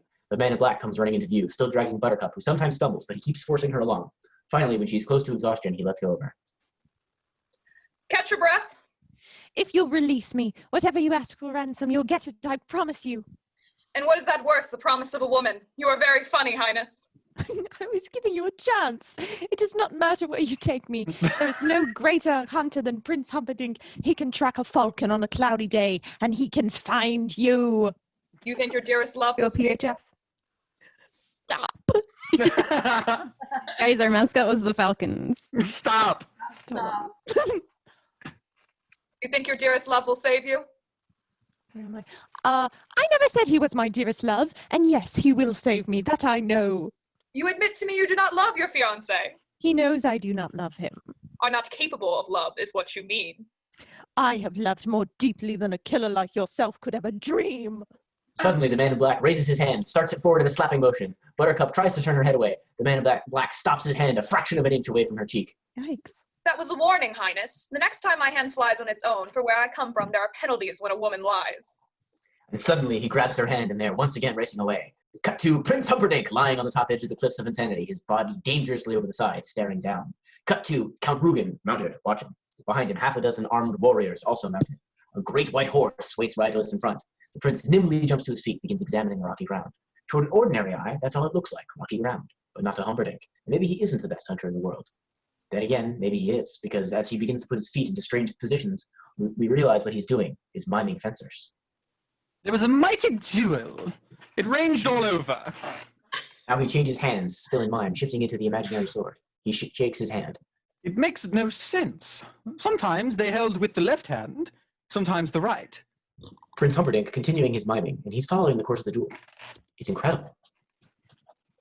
They were both masters. Who won? How did it end? Lying down in the position where Inigo fell unconscious, then quickly rising. My guess would be that Wait. the loser ran off alone. That way, while the winner followed those footprints toward Gilda. Cut to the prince and the count moving rapidly towards their horses. Shall we track them both? The loser is nothing. Only the princess matters. Clearly, this was all planned by the warriors of Gilda, and we must all be ready for whatever lies ahead. Could this be a trap? I always think everything could be a trap, which is why I'm still alive. And he gallops off screen. Cut to a mountain path. It's where Fezzik fought the man in black. Camera pulls back to reveal the prince, reining in sharply, the others behind him. Someone has beaten a giant. Pity the country of Gilda if she dies. Cut to Vizzini's body. The picnic is spread as before. Camera pulls back to reveal the prince kneeling by the body as the others ride up. The prince grabs up the empty poison packet, hands it to Rugen after first sniffing it himself. Iocane. I'd bet my life on it. And there are the princess's footprints. She's alive. Or was 2 hours ago. And as he vaults onto his horse, and they all charge off to, cut to Buttercup, being spun into camera view, falling heavily. As the man in black releases her, we are still in a barren area, but higher now. Rest, Highness. I know who you are. Your cruelty reveals everything. The man in black says nothing. You're the dread pirate Roberts, admit it. Right. What can I do for you? You can die slowly, cut into 1,000 pieces. Hardly complimentary, Highness. Why loose your venom on me? Cut to close up Buttercup, quietly now. You killed my love. Cut to the man in black watching her closely. That's possible. I kill a lot of people. And now he pulls her to her feet, and as again they start to run, cut to Humperdinck, riding like a bat out of hell, approaching the same stretch of wild terrain where Buttercup promised ransom in exchange for her freedom. Behind him come the others, and a cloud of dust is rising visibly from all the following horses. The dust cloud rises high. As Rugen rides up, She was alive about 50 minutes ago. And if she is otherwise, then I will when I find her. camera moves into a close-up of Prince Humperdinck. His rage is almost beyond control. I shall be very put out. From his fury, as they take off. Fury. Cut to the man in black, leading Buttercup along the edge of the almost sheer ravine. The drop is sharp and severe. Below, the ravine floor is flat, but getting there would not be half the fun. Who was this love of yours? Another prince like this one? Ugly, rich, and scabby? No, a farm boy. Poor. Poor and perfect, with eyes like the sea after a storm. Cut to Buttercup, close up, and probably if she did not hate Roberts so, there would be tears. Your ship attacked, and the dread pirate Roberts never takes prisoners. I can't afford to make exceptions. Once word leaks out that a pirate has gone soft, people begin to disobey you, and then it's nothing but work, work, work all the time. You mock my pain. Life is... Wait, quiet for the master. Fine, please. Can you do that one more time for me, Delaney? You mock my pain. Life is pain. Highness, anyone who says differently is selling something. I remember your farm boy, I think. Suddenly sound like me in middle school. Yeah. I remember your farm boy, I think. This would be what, 5 years ago? Buttercup nods. Does it bother you to hear? Nothing you can say will upset me. My heart is now a secret garden, and the walls are very high. Bam. He died well. That should please you. No bribe attempts or blubbering. He simply said, please, please, I need to live. It was the please that caught my memory. I asked what was so important for him here. True love, he replied. And then he spoke of a girl of surpassing beauty and faithfulness. I can only assume he meant you. You should bless me for destroying him before he found out what you are. And what am I? Faithfulness, he talked of, madam. Your enduring faithfulness. Now tell me truly, when you found out he was gone, did you get engaged to your prince that same hour, or did you wait a whole week out of respect for the dead? You mocked me once. Never do it again. I died that day. Great. Two, the man in black not reply as they stand there on the edge of the sheer ravine. But then something catches his attention as he stares at it briefly. Cut to his point of view. The dust cloud caused by Humperdinck's horses is rising up into the sky. Cut to Buttercup, and while his attention is on the dust cloud rising high, she pushes him with all the strength she has. You can die too for all I care. Cut to the man in black teetering on the ravine edge for a moment, and then he begins to fall. Down goes the man in black, down, rolling, spinning, crashing always down towards the flat rock floor of the ravine. Cut to Buttercup, staring transfixed at what she has wrought. There's a long pause. She stands there alone at night, as far from below the words come to her, drifting on the wind. As you wish. Yay. Cut to, oh my god, the ravine floor. The man in black Yes. feebly moves, manages to pull his mask from his face. Cut to Buttercup, blinking back her tears. Oh, my sweet Wesley, what have I done? And without a second thought or consideration of the danger, she starts down into the ravine. She does wonderfully, at least for a while. But then it gets too sharp. A rock she holds to betrays her, giving way, and then she is falling too, spinning and twisting, crashing and torn, cartwheeling down towards what is left of her beloved. Cut to the dust cloud rising. Pull back to reveal Prince Humperdinck and the others raining at the spot where Buttercup told the men in black she knew he was the dread pirate Roberts. The prince shakes his head. We've cut the lead to less than half an hour. They must have seen our dust cloud closing in, which might account for their panicking into error. Unless I am wrong, and I am never wrong, they are headed dead into the fire swamp. Cut to Count Rugen. The mere mention of the fire swamp makes him pale. Cut to the ravine floor is seen from above. Two bodies, that's what it says. It says H-I-G, oh no, high above. Two bodies. It looks like an E. It looks like an E though. That's correct. Kind of, a tiny bit, yeah. Bro, I could see high before. Our script, we just do it. Yeah, yeah. automatically. Look, this is an older script, all right? Things were more... Two bodies lay a few feet apart, not moving. It is, of course, Buttercup and Wesley. They might be corpses. After a time, Wesley slowly forces his body into motion, and as he does, cut to Buttercup, bruised and torn, as Wesley crawls slowly towards her. Can you move at all? move. You're alive. If you want, I can fly. Oh, Wesley, dearest. Remember I said I would always come for you? Why didn't you wait for me? Well, you were dead. You should have had more faith, child. Death cannot stop true love. All it can do is delay it a while. I will never doubt again. There will never be a need. Cut to, and now they begin to kiss. It's a tender kiss, tender and loving and gentle and... Oh, no. No, please. Cut to the kid's bedroom. What's the matter? They're kissing again. Do we have to hear the kissing part? Someday you may not mind so much. Skip to the fire swamp. That sounded good. You're sick? I'll humor you. He picks up the book, and we... Oh, wait, 134, 130. Cut to Guys, Buttercup and Wesley. Sex scene! That one is funny because it could be a graphic. It could be a graphic sex scene, actually, yes. It could. Actually could be. Some ROUSs could get involved too. All right, let's continue. Stop! Oh, no, Ross! Let's keep going, please. Oh! Rectum of unusual slipperiness. Okay. Mercedes, you'll Cut to find Buttercup and I Wesley. would This is rather Buttercup. marry Humperdinck. No, I know. Mercedes, you'll figure it. You'll find out. Okay. It's about to be explained. Okay. Wesley glances up. Cut to Humperdinck and his men perched on top of the cliff looking down at Wesley and Buttercup. Your pig fiance is too late. Just a few more steps and we'll be safe in the fire swamp. Cut to Buttercup and Wesley, who's tried to say it with... Oh, Buttercup. And Wesley's tried to say it with chevalier-like nonchalance, but she isn't buying. Instantly afraid, she stops. We'll never survive. Nonsense. You're only saying that because no one ever has. As they race off, leaving Humperdinck and his men stranded, defeated. Cut to the fire swamp, and it really doesn't look any worse than any other moist, sulfurous, infertile horror you might run across. Great trees block the sun. Such British humor. Love it. Wesley and Buttercup. Buttercup is clearly panicked, and maybe Wesley is too, but he moves jauntily along, sword in hand. You know, I'm kind of disappointed. It's not that bad. I'm not saying I'd like to build a summer home here, but the trees are actually quite lovely. Cut to the giant trees, thick and black-green. They look ominous as hell, and they shield all but intermittent stripes of sun. Cut to a giant spurt of flame leaping up, preceded by a slight popping sound. In this particular spurt of flame, this is Wesley, but Buttercup is suddenly on fire. The lower half of her is.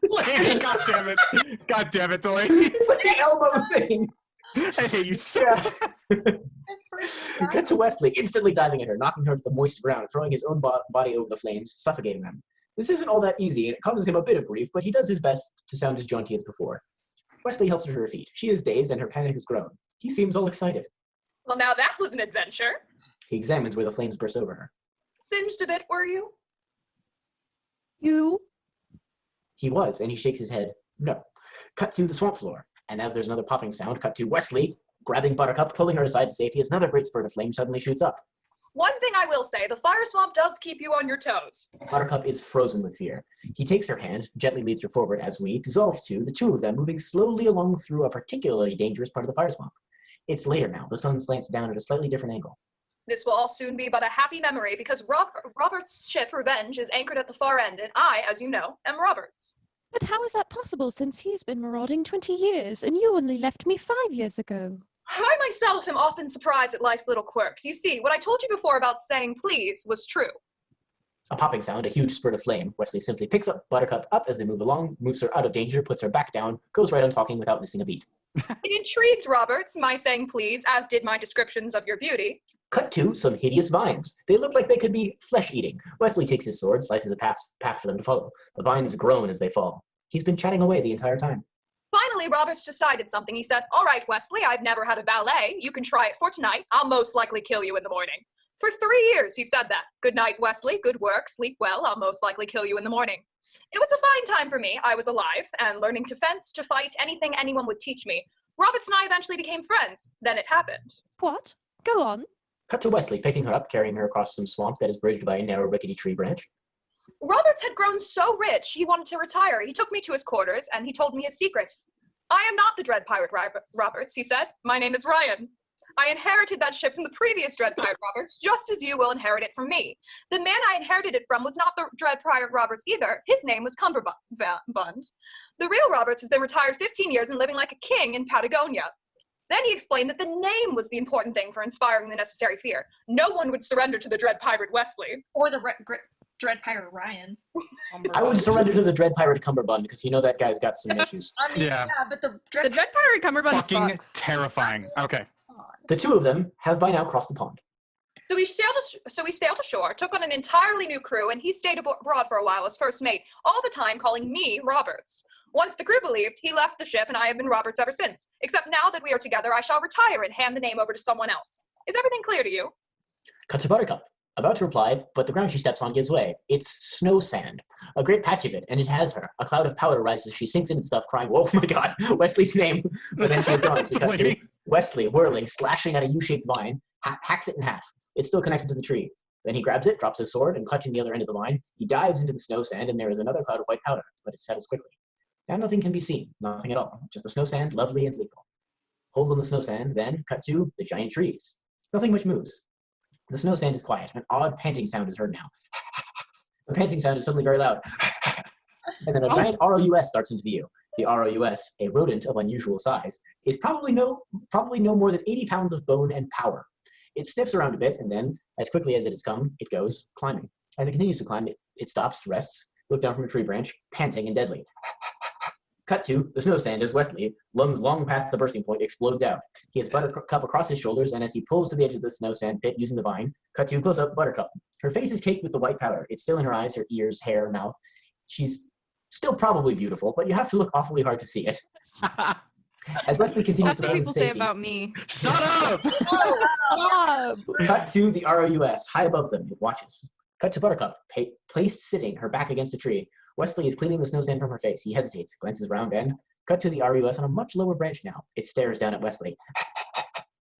Cut to Wesley staring back up at the beast. Buttercup is oblivious. Her eyes flutter. He continues to work on her as we... We'll never succeed. We may as well die here. We have already succeeded. He glances back again. Cut to, now there are two ROUSs. They have climbed into a nearby tree, staring hungrily down. Cut to Wesley, picking her up, puts an arm around her, starts to walk with her as he encouragingly goes on talking. What are the three terrors of the fire swamp. One, the flame spurts, no problem. There is a little popping sound preceding each. We can avoid that.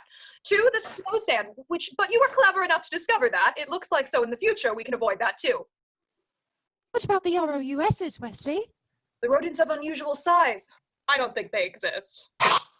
And as he says that, a third RUS, one we haven't seen before, comes flying down from him from a tree branch, and cut to Buttercup screaming, and cut to the RUS attacking Wesley's shoulder with his razor teeth, and blood immediately begins to flow, and cut to Wesley with death close at hand as a popping sound starts. Cut to a flame spurt shooting skywards, and cut to Wesley. As with one desperate move, he rolls into the flame, but he has one of the RUSs underneath him, and as the RUS bursts into flames, it lets go, and Wesley rolls safely free, grabs his sword, and slashes the RUS, which is trying to put itself out. The RUS collapses dead. Wesley stands motionless, exhausted. The danger is past. Cut to Buttercup, relieved. Cut to Wesley. He manages to smile. Suddenly, a hard thumping sound is heard. Wesley turns. Cut to an RUS standing in front of him. After a beat, a second RUS lands next to the first. Slowly, they advance on Wesley. Cut to Wesley girding himself. Cut to the RUS is advancing. Suddenly, they break into a fierce charge. Cut to Wesley standing his ground. Cut to the RUSs charging right past Wesley and diving on the dead RUS. Buttercup, scared, going to Wesley, both of them staring as we cut to the dead RUS as its companions devour it. Wesley leads Buttercup away. Dissolve to Buttercup and Wesley, moving slower than ever. They look like death. And then they stop, gaze ahead. As we cut to the far edge of the fire swamp, just ahead, beyond a beach. Cut to Buttercup and Wesley. We did it. Now, was that so terrible? And from somewhere, their summon their strength, pick up their pace, and as they reach the edge of the fire swamp, cut to something we hadn't expected. Prince Humperdinck in close-up. Surrender! Pull back to reveal Humperdinck on his horse. Rugen Pause for a behind him. second. I need to pee again. This is also halfway through, and I think you're done with directions, by the way, Jake. Oh, it's a shame. I was enjoying them. I know, it's really fun, right? All right, I'll be right. A few moments later. Pull back to Pull back reveal. to Isn't... reveal. There you go. Humperdinck on his horse, Rugen beside him. Rugen? I think it's Rugen. Three warriors, armed and ready, are mounted in formation behind. Okay, ladies, now let's get information. Stop. Buttercup and Wesley are at the edge of the fire swamp, about to leave it. Buttercup looks beyond exhaustion. Wesley looks worse. It's dusk. Behind Humperdinck are the waters of a bay. Cut to Wesley and Buttercup staring out at the others. You mean you wish to surrender to me? Very well, I accept. I give you full marks for bravery. Don't make yourself a fool. How will you capture us? We know the secrets of the fire swamp. We can live here happily for quite some time. Whenever you feel like dying, feel free to visit. Cut to Humperdinck. I tell you again, surrender! Cut to Wesley. It will not happen. Cut to Buttercup looking from one eye to the other. Then something else catches her eye, and we cut to an armed warrior in shadow with a loaded crossbow aimed at Wesley's heart.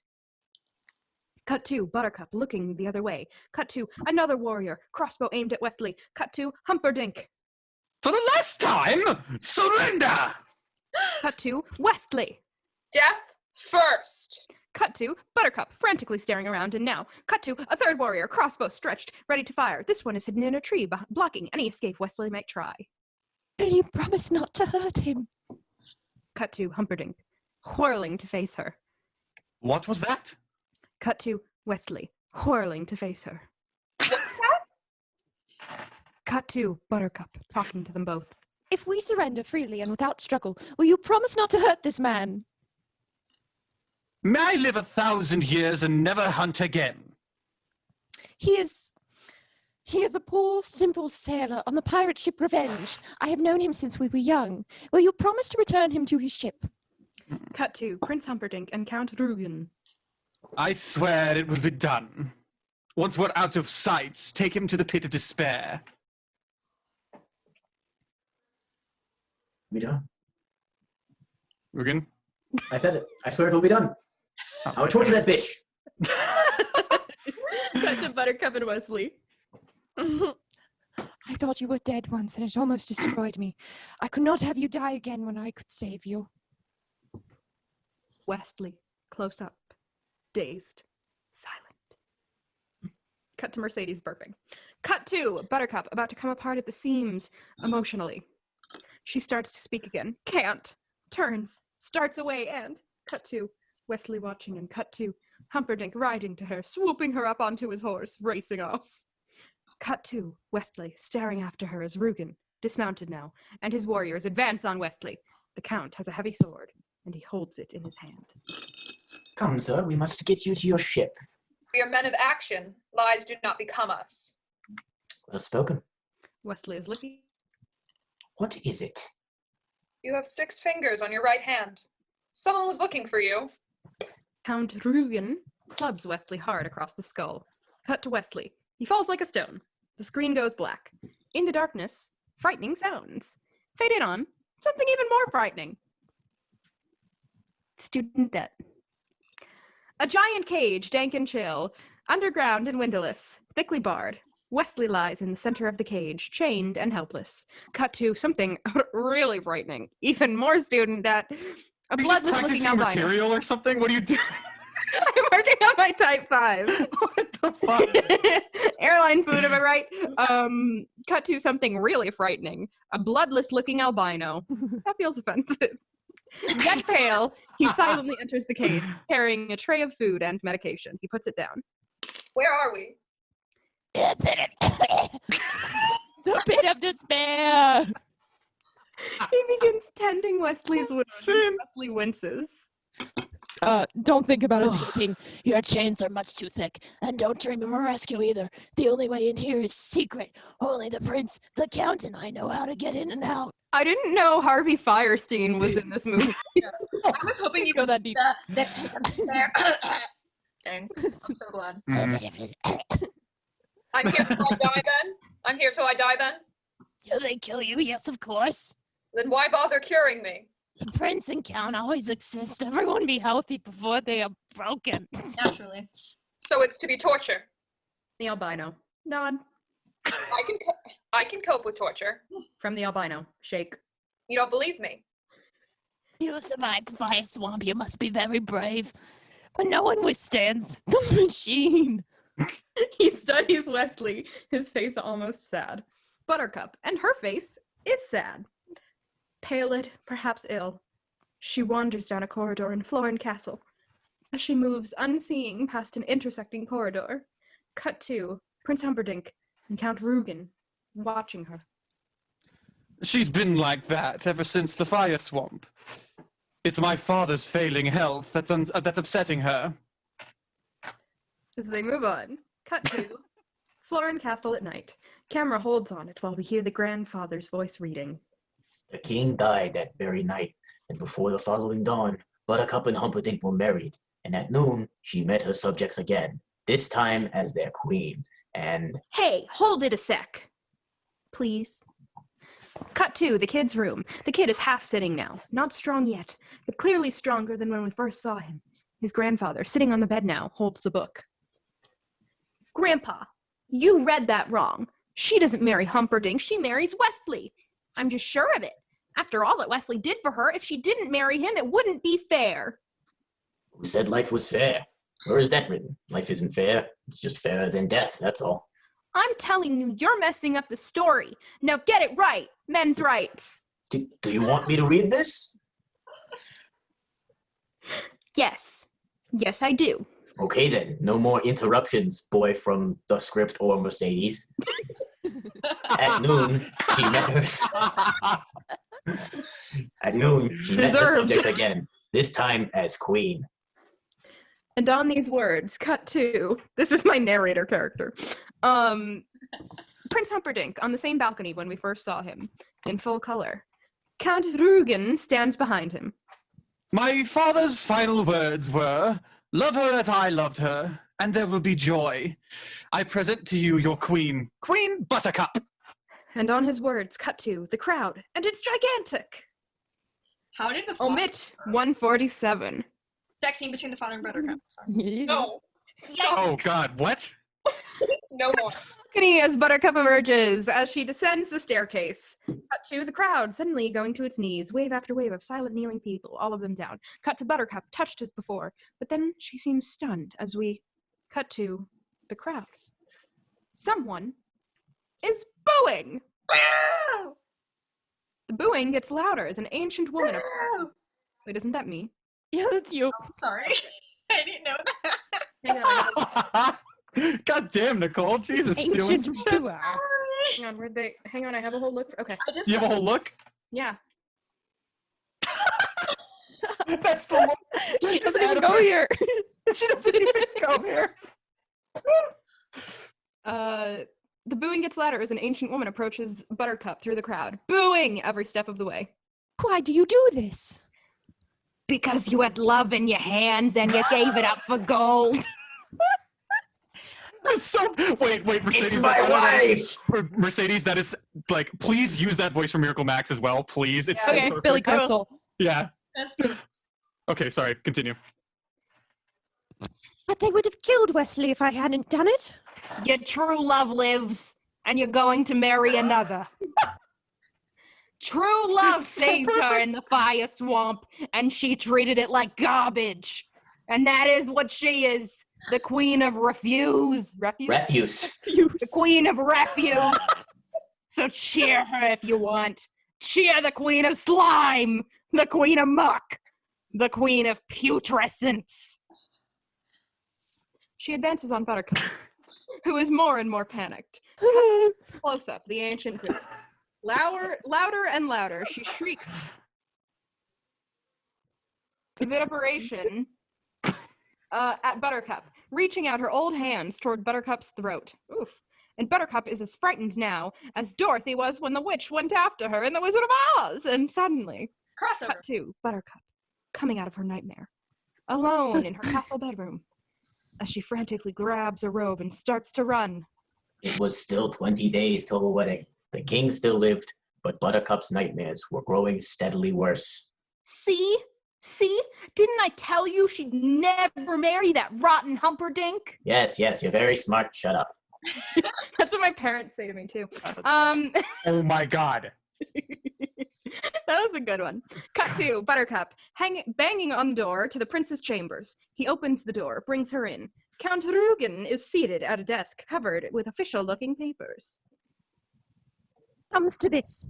I love Wesley. I always have. I know now I always will. If you tell me I must marry you in 20 days, please believe me, I will be dead by morning.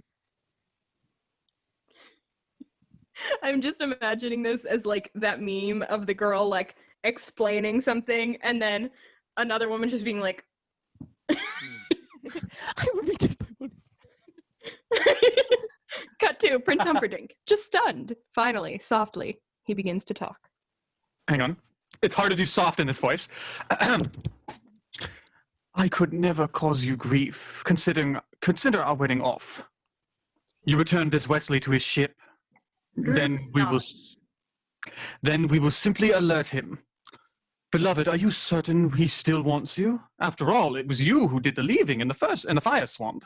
Not to mention that pirates are not known to be men of their words. My Wesley will always come for me. I suggest a deal. You write 4 copies of a letter. I'll send my 4 fastest ships, 1 in each direction. The dread pirate Roberts is often close to Florin this time of year. We'll run up a white flag and deliver your message. If Wesley wants you, bless you both. If not, please consider me as an alternative to suicide. Are we agreed? As she nods, a very thick grove of trees. It's later that night. The trees are unusual in one respect. All of them are extraordinarily heavily knotted. Pull back to reveal Humperdinck and Rugen, dressed as before, walking into the grove of trees. She really is a winning creature. A trifle simple, perhaps, but her appeal is undeniable. I know. The people are quite taken with her. It's odd, but when I hired Vizzini to have her murdered on our engagement day, I thought that was clever, but it's going to be much more moving when I strangle her on our wedding night. This is the part where it gets confirmed that Humperdinck's an asshole. If it was What? Yet, once Gilder is blamed, the nation will be truly outraged. They'll demand we go to war. Yikes! They are deeper into the tree grove now. Rugen is searching around. Now where is that secret knot? It's miserable finding this place at night. We made it too secret. Coming down into the pit. Oh, fuck, Wesley's sorry. almost got his strength. I'm starting him on the machine soon. We're going to do something weird to his nipples. That is what the machine looks like in the That movie. is what it It looks like a giant medieval nipple pump. It kind of does, yeah. All right. Tyrone, you know I love watching your work. No, I don't know where that came from. Tyrone Root. Is that the name of the albino? That sounds like a minor league baseball player. All right. Tyrone. Okay. Tyrone, I know I love watching you work, but I've got my country's 500th anniversary to plan, my wedding to arrange, my wife to murder, and Gilda to frame for it. I'm swamped. Get some rest. If you haven't got your health, you haven't got anything. Drugan smiles, waves, hurries down the stairs as the tree slides back perfectly into place. Cut to Humperdinck in his quarters, swamped. Piles of papers are strewn all over to show he's swamped. Now Yellen, a pale, shifty, quick-eyed man, appears in the doorway. Yellen? Who's Yellen? I think that's me. That's me, yeah. Oh, no, you're Uh-oh. Good! Shit. We love when that happens. All right, here. Now you have to do like a side thing. Yeah, it's... Okay, hang on. I had a scarf for this role. Oh, now, perfect. But now it's What? kind of hard to... Well, yeah, it's a black scarf, so it's going to match my shirt, which is not good. You could put it over your head, like a shawl. Well, like this? Yeah, sure. No. That's pretty good, Good job, actually. Ross. Is Good it job, pretty good? Ross. See, I sew, guys. I know costumes. It's just, Oh, yeah, do you? Mm-hmm. I made All a right. shirt, okay? So don't at me. I made So it's like this, and then this, and then this. okay. All right, let's do this. myself many, many times. I know what I'm doing. All right, give me a second. Here, let me just do this again. Yellen, sire, as chief enforcer of all Florin, I trust you with this secret. Killers from Gilda are infiltrating our thieves' quarter and plan to murder my bride on our wedding night. My spy network has heard no such news. Anyway, Oh, wait, that's me. that's you. Sorry. Oh, you buttercup. Ross plays every part now. Everyone I'm else so shut up. sorry. I'm sorry. It's I'm a so one-man Buttercup. show. Shh. Oh, it's a voiceover. Any word from Wesley? Cut to the prince and Yellen, turning to her in the doorway.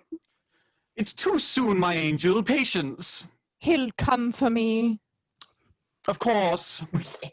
As she glides out. Yeah, it will. Sorry. She will not be murdered. I want the thieves' quarter emptied and locked and every inhabitant arrested. Many of the thieves will resist. My irregular enforcers will be inadequate. Form a brute squad, then. The thieves' quarter must be closed before I wed. It won't be easy, sire. Try ruling the world sometime. He's a spy master. I feel like a better name would be Whispering instead of Yelling. Funny. So funny you forgot to laugh. Cut to an enormous thing. I get one if Mercedes gets 85. Come on. Cut to an enormous thing. My penis. We can't tell quite what it is or what it does. You people think I'm the dirty one? I'm a burrito now. No. Guys, I can't wait until I'm a teacher and my students find all Don't these become a teacher. Don't do it. What? I said don't become a Don't do teacher, it. Mercedes. Just Too don't do late, it. bucko. It's already the plan. Fuck. Oh, I just did compliance training. Yay. You'll love to see All right, it. let's move. Mercedes, if you need, my mom was a teacher. I have so many crafts you can have. We're gonna So be many substitute teachers crafts. together. Yeah. An enormous thing. My penis. We can't tell quite what it is or what it does. My penis. But somehow it is unsettling. Because it's a giant penis. Camera pulls back to reveal Count Rugen dragging the thing up, alongside Wesley in the cage. Oh! And wheels and wires. You name it, it's there! I just don't understand. We did Wet Hot, and somehow this has become the most inappropriate one we've done. This is the one where we all became horny on okay. Maine. Mercedes, I said that Mercedes, I never heard her make dick jokes, and now she has to overcompensate in order to make sure that I know she does. I mean, she's That's not basically what happened. Overcompensating? Yeah, that was the joke, Mercedes. Thank you. not the only one that compensates with dicks. Also, Wet Hot was our first script reading. We weren't as used to it, so now we have to compensate for that. By Yeah, also, it was like 2 months ago, and we've had 2 more months of quarantine, and We've gone more insane. No one in sight. Let's There's go, let's go. going to be Hanukkah and Christmas masks. Yay! Yes. Beautiful, isn't it? He starts attaching suction cups to Wesley. Took me half a lifetime to invent it. You have no idea how hard it is to have a medical fetish in the medieval era. I hate you so much. You love it. But Let's go. guys, I have quantity. Jake has quality. True. Cut to the albino in a far corner in shadow, watching. Wait. Cut to Count Rugen working away, attaching more suction cups to Wesley's nipples. I'm sure you've discovered my deep and abiding interest in pain. At present, I'm writing the definitive work on the subject. So I want you, please, to be totally honest with me on how the machine makes you feel. 30. Cut to a Need to get dial some with number research. ranging from a low of 1 to a high of 50. It's a scale of horniness. Rugen goes to it. This being our first try, I'll use the lowest setting. Flaccid. And he turns the dial to 1. Cut to Wesley. He has cups on his head now, on his temples, on his heart, on his hands and feet and nipples. He says nothing, keeps control of himself. Cut to Count Rugen, fiddling with his machine a moment more. Now all we have to do is get the wheel spinning to generate power, and we should be in business. And the minute the machine really starts. Cut to Wesley, and he's lying on the table, and he's only flesh. What? What? And he's I think that's code for he's naked. okay. Next time, I'm gonna. And he's naked, and the chains are metal and thick, and such is his desperation. It almost seems he might break them. A terrible sound comes from his throat, an incessant gasping. It keeps on coming as we finally cut to Count Rugen. He switches off the machine, picks up a large notebook and pen, sits in a chair. The noise of the machine subsides. Rugen opens a notebook. Rugen opens the book to a blank page. As you must know, the concept of the suction pump is centuries old. Well, really, that's all this is, except that instead of sucking water, I'm sucking life. I've just sucked 1 year of your life away. If I would set the dial to 2, that would mean 2 years gone, 2 times the pain. I might someday go, Sorry. I might someday go as high as 5, Low-hanging fruit. but I don't. But I don't know what that would do to you. So let's start with what we have. What did this do to you? I'm gonna kill you. Sorry. Tell me, and remember now, this is for posterity, so be honest. How do you feel? And now at last, cut to Wesley. In anguish so deep, it is dizzying. I'd like to leave. It's also how Marina Like feels. Helpless, he cries. Count Rugen watches the tears, then starts to write. Interesting. What a fetish. Cut to the thieves' quarters. A lot of hollering is going on. The thieves are being rounded up by the brute squad. I want a brute Squad! Yeah, Squad. I fucking want like to Ukraine. brute Squad! squad. All right. Let's go. A large group of large men. Yeah. Yellen stands on a wagon in the midst of all the scuffling. I can't hang on. Sorry. Just do the line. I'm trying. Is everybody out? Almost. There's a drunk spider with a sword's been giving us some trouble. You give him some trouble. He signals for the wagon to start, and as it does, cut to the assistant brute, watching Yellen go.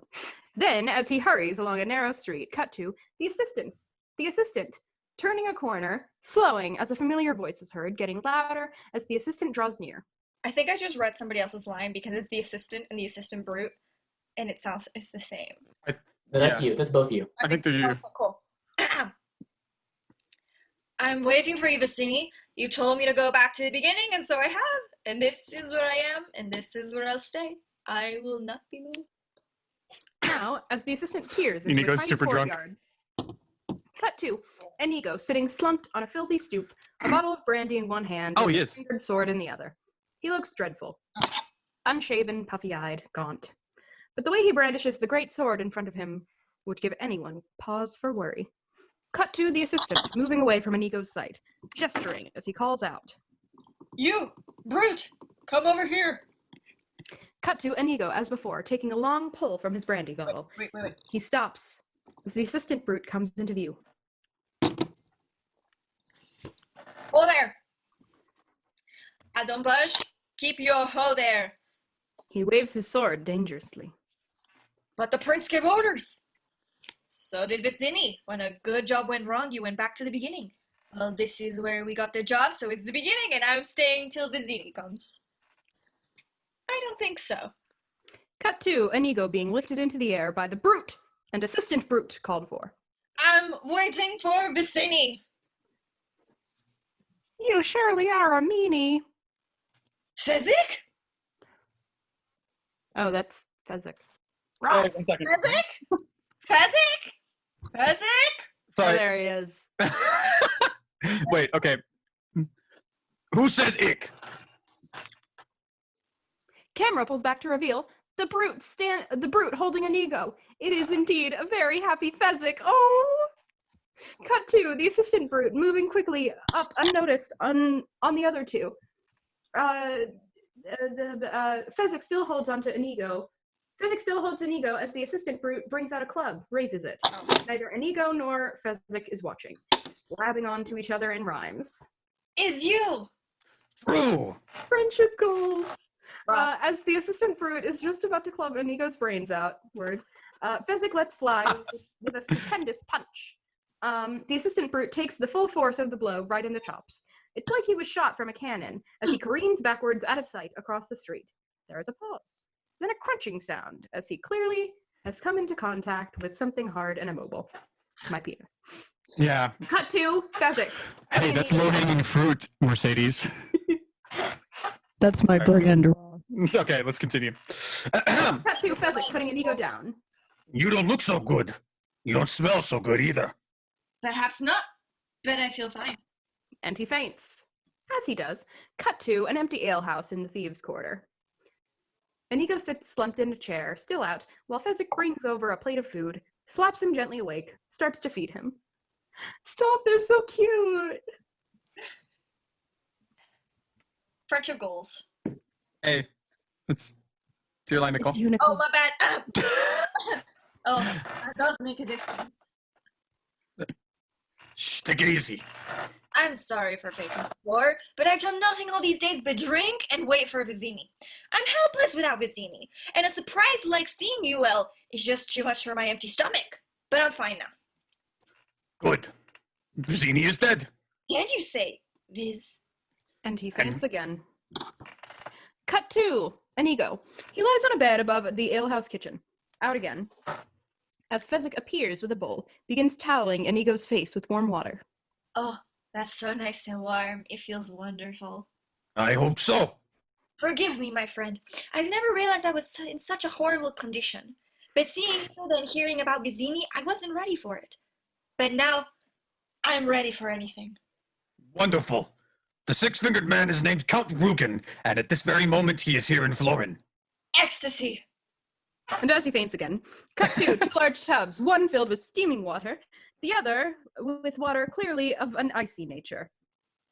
Without a word, Fezzik picks up Inigo by the scruff of the neck, ducks him into the icy water, then, after a reasonable amount of time, he pulls him out, ducks him into the steaming stuff, and, a short time after that, puts him back in the cold again, then back into the hot. You'll thank me for this someday. No, I won't! But that's all he has time to say, because then he's submerged again. Just waterboarding with the boys. As he comes up for air.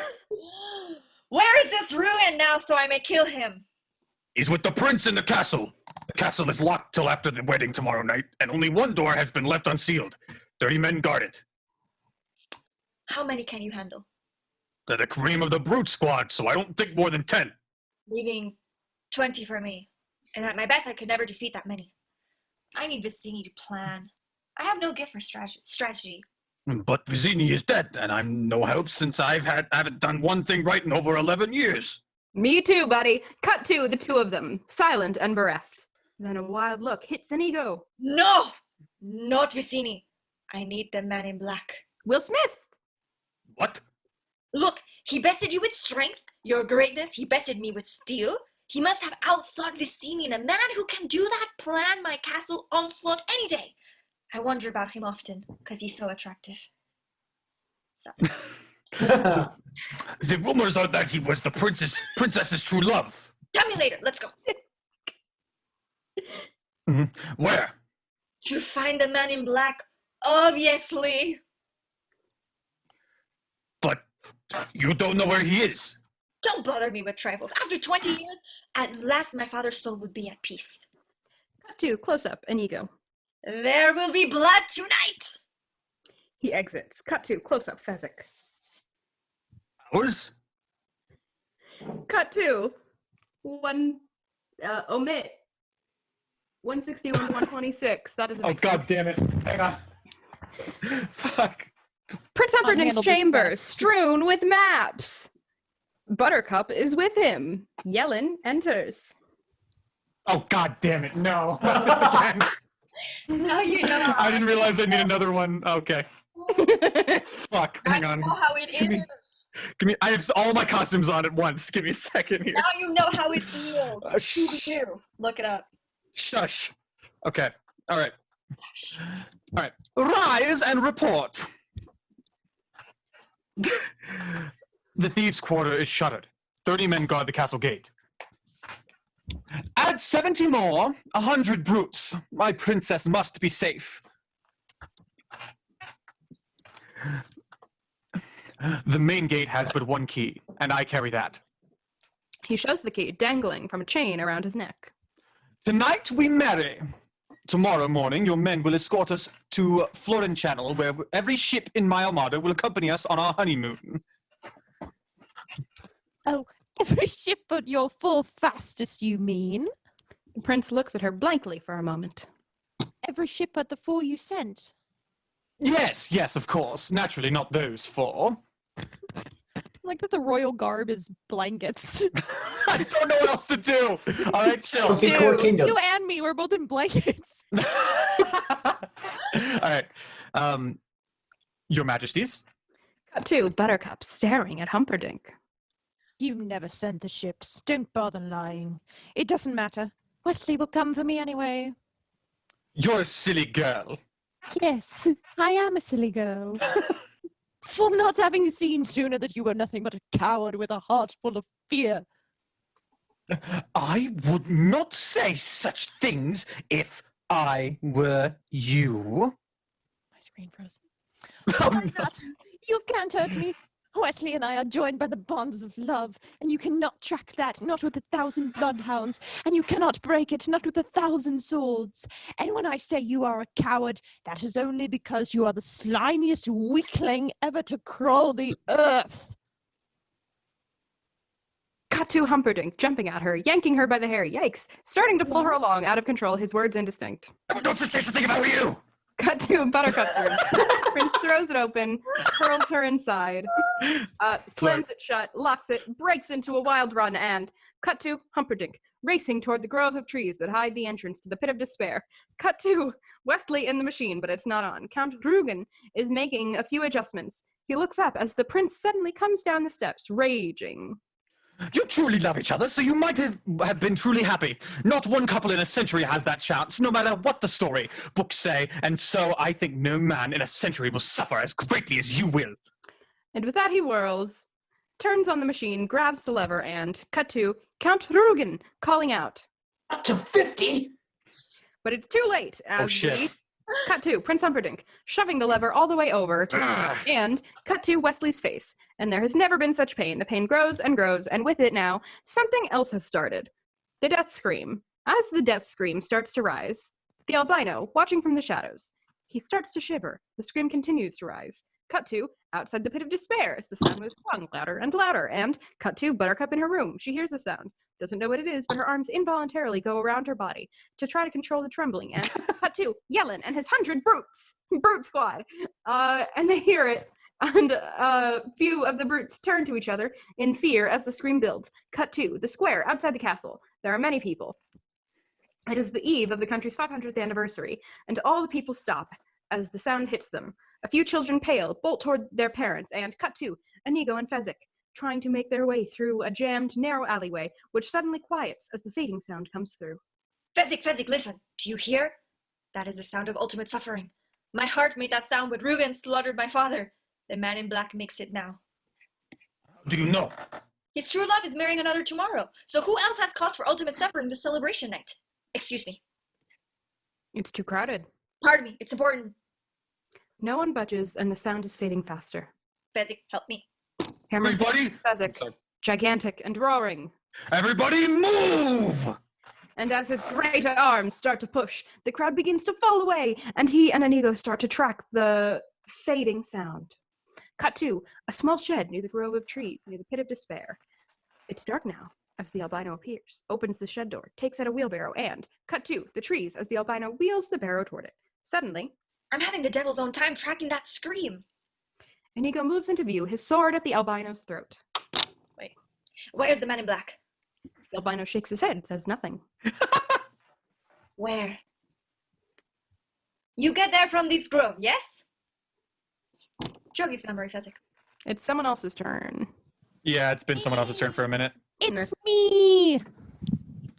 And Fezzik crunches the albino on top of the head as if he had a hammer and was driving a nail. The albino drops without a sound. I'm sorry, Inigo. I didn't mean to jog him so hard. I guess his head got closer to my head than I meant, and... Inigo? Cut to Inigo. He kneels, the sword held tight between his hands. Eyes closed, he faces the grove of trees, starts to talk, his voice low and strange. I need to open because I can't see the line. I've been a drunk, a sinner, a wastrel, and a fool, but I've had my share of suffering. Father, I failed you for 20 years, but now our misery can end. Somewhere close by is a man who can help us. I can't find him alone. I need you. And now he rises, eyes still closed. I can't see the lines. I need you to guide my sword. Please, guide my sword.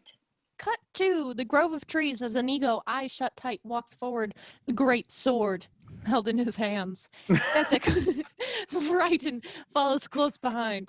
Cut to the secret knot that reveals the staircase. Cut to Inigo, walking blind through the grove of trees. He moves to the secret knot, hesitates, then moves past it. Then Inigo stops. For a long moment he stands frozen.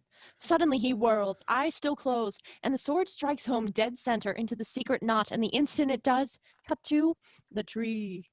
It slides away, revealing the staircase. Fezzik and Inigo look at each other, then start down.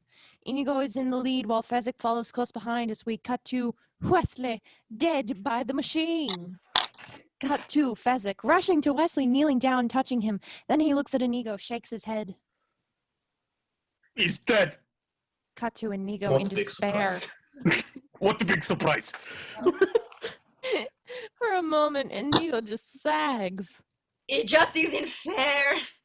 Grandpa, wait a minute. Cut to the kid's room. He's terribly excited and looks stronger than we've yet seen him. What did Fezzik mean he's dead? He didn't mean dead. The grandfather says nothing, just sits there. I mean, Wesley's only faking, right? He's not faking. Cut to the kid, close up. Oh no. Who gets Humperdinck? I don't understand. Who kills Prince Humperdinck? At the end, somebody's got to get him. Is it Inigo? Who? Nobody kills him. He lives. You mean he wins?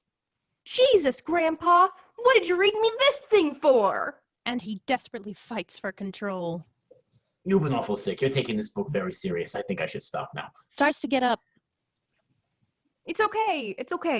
Sit back down. Don't worry, I'm okay. I'm like Buttercup now. My heart's a secret garden, and the walls are very high. Yes! Yes! Happened? Okay, but if you interrupt me again, I will core you like a pineapple. Cut to Inigo in despair. We're back in the pit, the same shot as before. For a moment, he just sags. It just isn't fair. A beat, and then Inigo takes a deep breath. Well, we Montoyas have never taken defeat easily. Come along, Fezzik, and bring the body. Buddy? Have you not any money? I've used all mine on brandy.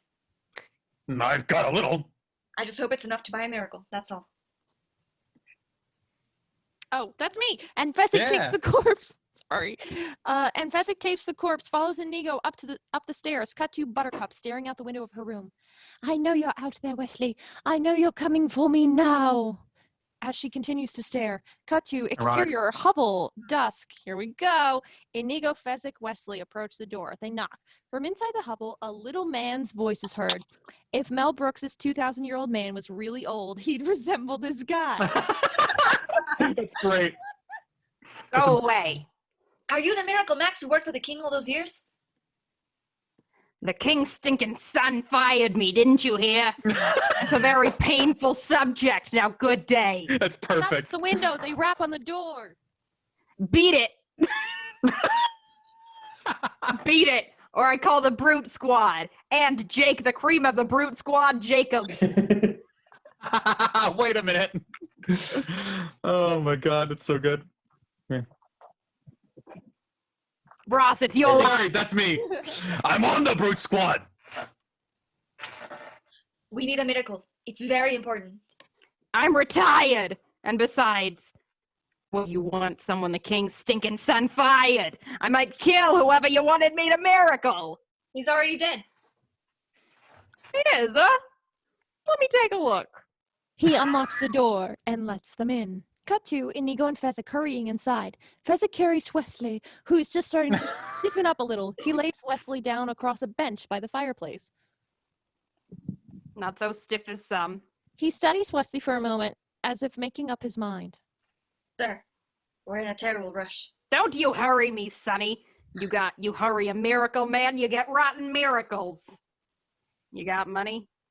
65. I never worked for so little ever, except once, when it was a noble cause, and... This is normal, sir. His wife is crippled, his children are on the brink of starvation. Are you a rotten liar?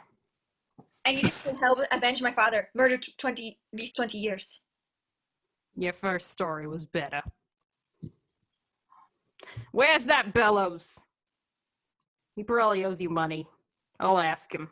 He goes to get a huge bellows. He's dead, he can't talk. Look who knows so much. It just so happens there's different kinds of dead. Max inserts the bellows in Wesley's mouth and starts to pump. There's all sorts of dead. There's all sorts of dead. Mostly dead and all dead. Lucky for you, this fella here, he's only mostly dead. Once they get to be all dead, there's only one thing you can do. What's that? He stops pumping. I'll give you a hint. It involves digging and burying. He starts pumping again. Hey, what's so important? What you got here that's worth coming back for? Sometimes it takes a while for the bellows cram to work. So. True love. Oh, wait, that's me. Cut to Fezzik, jumping behind Inigo in panic as everybody stares at Wesley lying there on the bench. True love, you heard him. You couldn't ask for a more noble cause than that. Sonny, true love is the best thing in the world, except for cough drops. But he didn't say it. He very clearly said, to bluff. As everyone knows means to bluff. So you guys were probably in a card game and he got caught bluffing and... Liar! The fact that in the actual movie, the So good. improvised line is MLT, which is a mutton, lettuce, tomato sandwich. Oh, yeah. That's good. Mutton lettuce tomato sandwich. Liar! Liar! It's so good. Valerie, an ancient fury, storms out of a back room and toward Max. Ack witch! I'm not a witch, I'm your wife! But I'm not sure I want to be that anymore! It was true love, Max! True love, my God! Don't say any more, Valerie! He is afraid! Ever since So Prince good. Humperdinck fired him, his confidence is shattered. You said his name. You promised me you would never say his name. Humperdinck! Humperdinck! Humperdinck! I'm not listening. That's so good, Delaney. He was right to fire you. At least he knows a phony when he sees one. Nobody's hearing anything. Oh, but this is Buttercup's true love. Bring him back to life. You'll stop Humperdinck's wedding. He comes back. Humperdinck suffers. Humiliations galore. Now that's a noble cause. Give me the 65. I'm on the job. Valerie, Bring me my spell encyclopedia and the hex appendix. Cut to Max as Valerie scurries after some large dusty books. You understand, he won't be good for much right off. What parts can I count on? Well, the dick, the Hey, so much. Mercedes! Max, Mercedes. stop. I counted a priapism because he's dead. right there. I just want to say, Mercedes and the lady, this is such a perfect recreation of these scenes. It's so good. It's so good. Okay, Well, the good. wedding's at 8 tonight. That's 3 hours away, which means if we're lucky, guys, it's right there. Okay, Mercedes, stop. The tongue will work, and absolutely the brain. And he might be able to walk a little if you give a nudge to get him started. Cut to Fezzik and Inigo crowding around Max as he practically licks something in one of the books. Valerie, listen to these ingredients. What a recipe. Toad dust, volcanic mud, and eel marrow. As Max drones on. Shit. Grandpa, can we skip on here? I'm not crazy about recipes. You don't want to know how they make it? The potion to bring a man back to life? That's not interesting to you? Okay. I just want to know how it works. Or I just want to know if it works. I also want to play my Fortnite. Shh, no.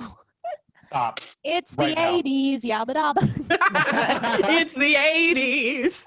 Anyways, Fucking show tunes. Okay, come on. dissolve to this lump.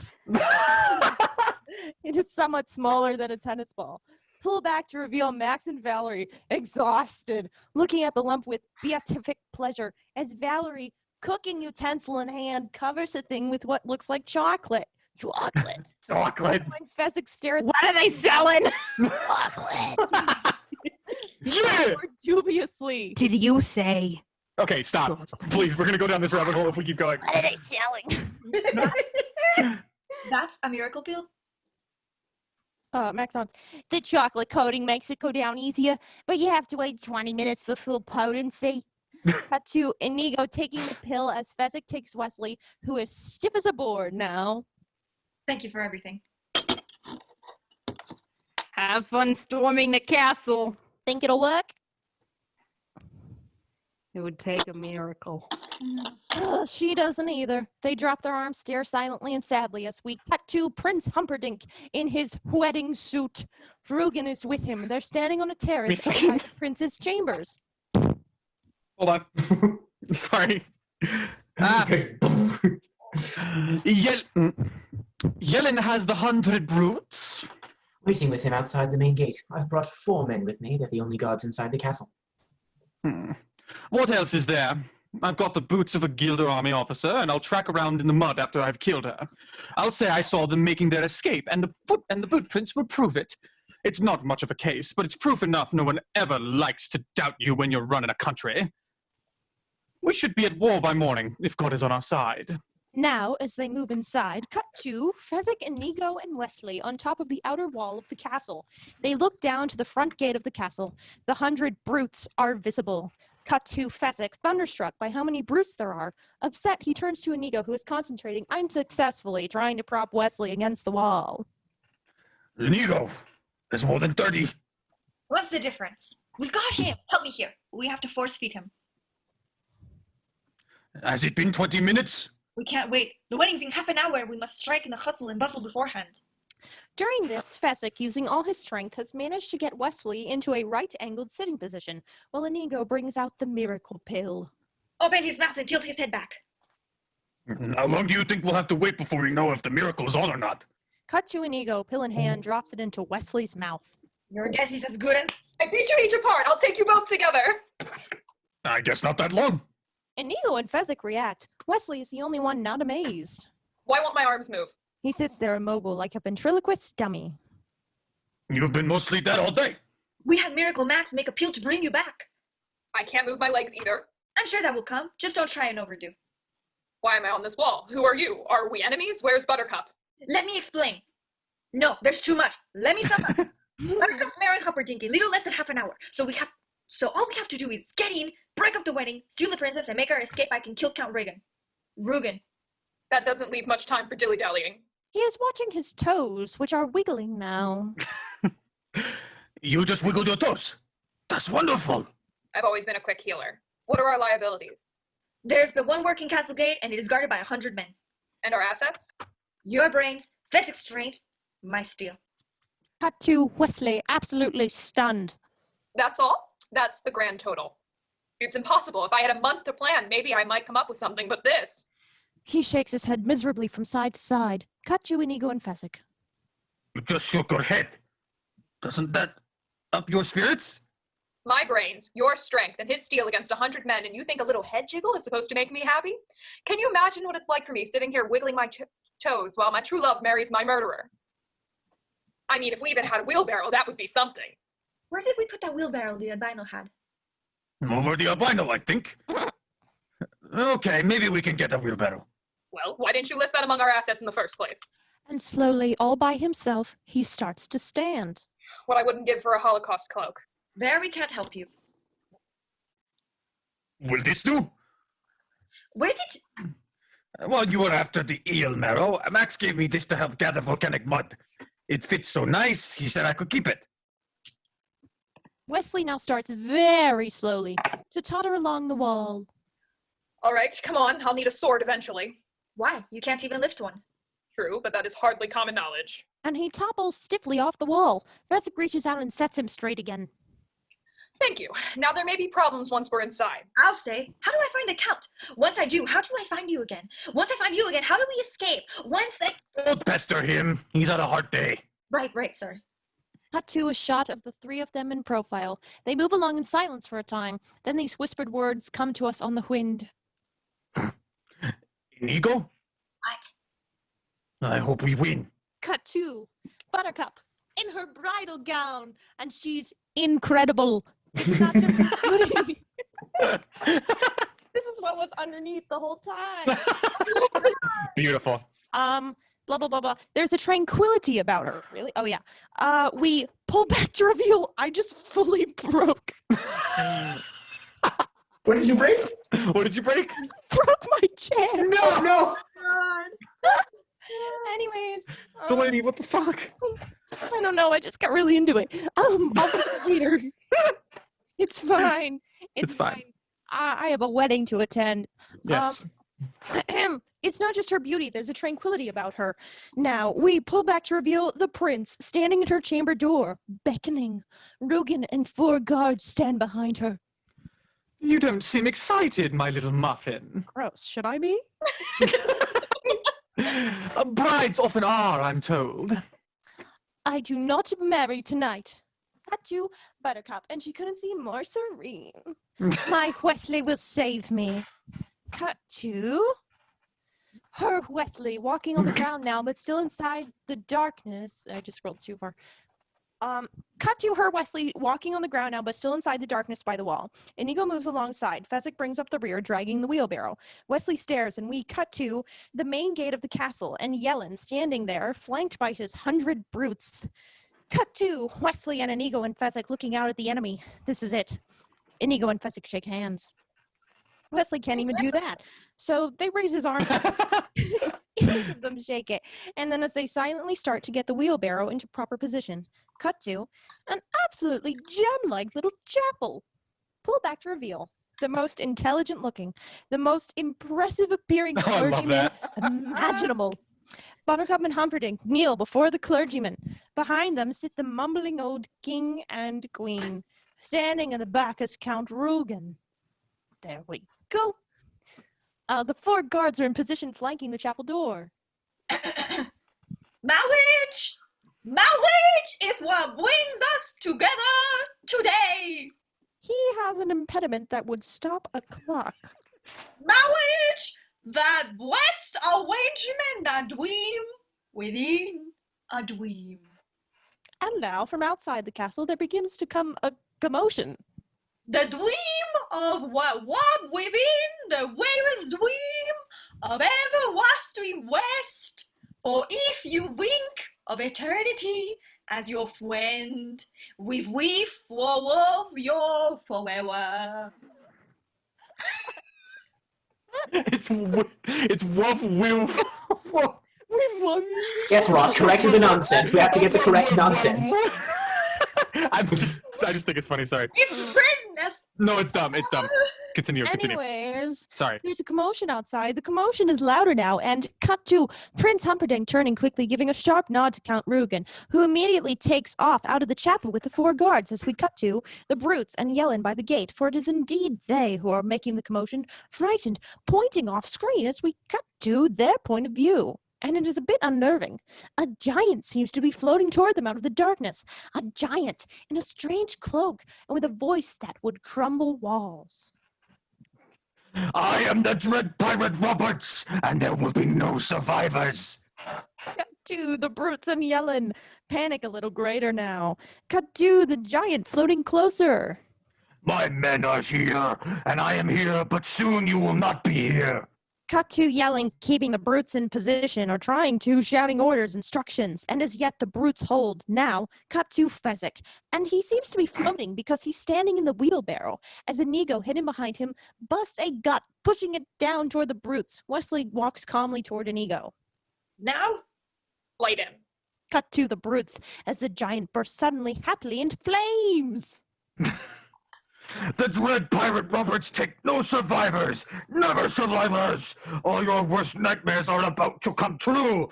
The Dread Pirate Roberts is here for your souls. Cut to Yellen, as suddenly the brutes just scream and take off in wild panic. Cut to inside the chapel. Guys, Fezzik is a himbo. Oh my gosh. What? Andre the Giant is the proto-himbo. Mm-hmm. All right. Proto Himbo is my favorite band. Proto-himbonic. Okay, all right. Embonic. Okay. Skip to the end. Have you the wing? As Humperdinck whips out the ring, the screams are very loud outside. Here comes my Wesley now. Your Wesley is dead. Buttercup only smiles, shakes her head.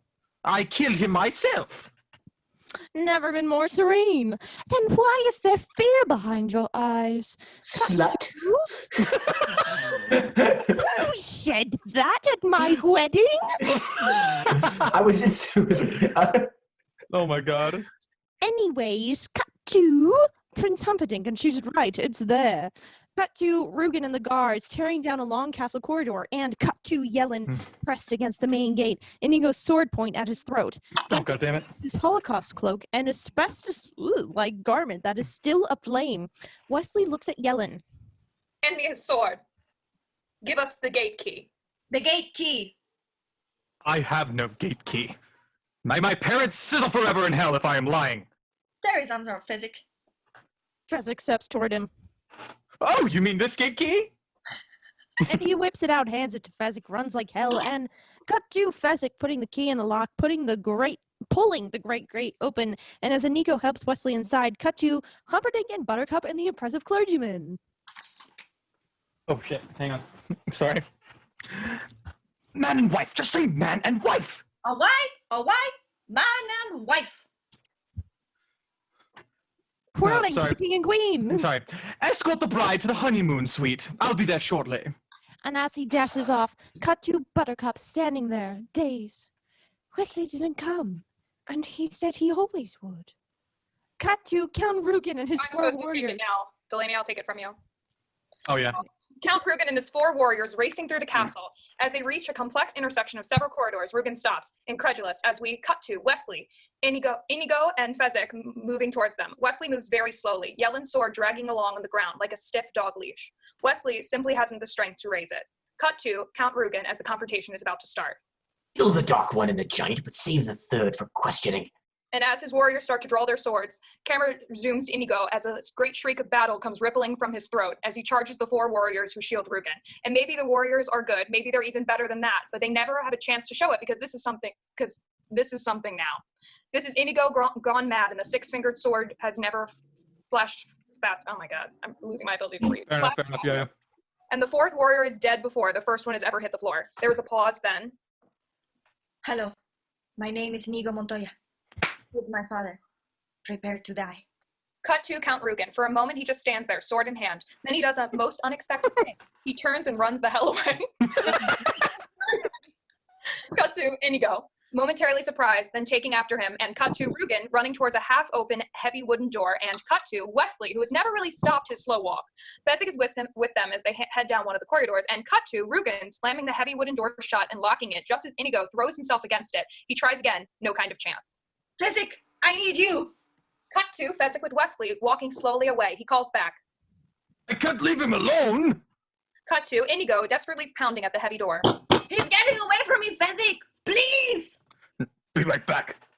And as he takes off towards the intersection where Inigo's voice came from, cut to Wesley, dragging his sword along, and now he is alone, ahead 2 corridors across. A large suit of armor marks the place. Wesley continues straight ahead. Cut to Buttercup walking with the king. The queen, more abruptly, is several paces ahead. Or slightly. Oh, shit.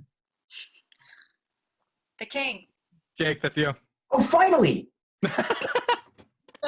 Strange marriage. He's Scottish. Oh, he's Scottish. Okay. It's fine. Buttercup gently kisses him on the forehead. He's very surprised and pleased. What was that for? Because you've always been kind to me, and I won't be seeing you again since I'm killing myself once we reach the honeymoon suite. Isn't that nice? She kissed me. And on those words, cut to Fezzik attacking the wooden door, and he's big, but so is it. And it bends a little, but it doesn't break. Fezzik backs off now, taking a breath, and then charges. When he's close, he dives at the door, blasting it with everything he's got. And as the door splits open, Inigo cries, "Thank you!" and dashes through. And Fezzik gets up, brushes himself off, hurries back to where he left Wesley, but as he approaches, cut to the intersection with a large suit of armor marking it, and Fezzik gaping, staring around all those choices. And clearly he's confused, but he doesn't let it rattle him. All your life you've been doing things wrong. Not this time. So saying, he turns left. Alas, it's the wrong way. He went straight. And as Fezzik starts to run, cut to Count Rugen, and he's running too, dashing through a dining room, and as he glances back, cut to Inigo behind him, coming like a streak, and cut to Count Rugen, flashing out of the room, picking up his pace. He pulls out a deadly-looking dagger with a sharp point and a triangular-shaped blade, holds it hidden in his hand, and cut to Inigo, closing the gap, closer and closer, and cut to Buttercup and the king and queen outside the honeymoon suite. She nods goodbye, walks inside as they toddle on. Jake. Scottish king. But she said she was going to kill herself? You and your hearing. Cut to Buttercup shutting the door, crossing quietly to the far wall, where there is a glorious display of hunting equipment. She looks, then takes the largest dagger. She seems very much at peace as she touches the knife to her bosom. There is a shortage of perfect breasts in the world. It would be a pity if you should damage yours.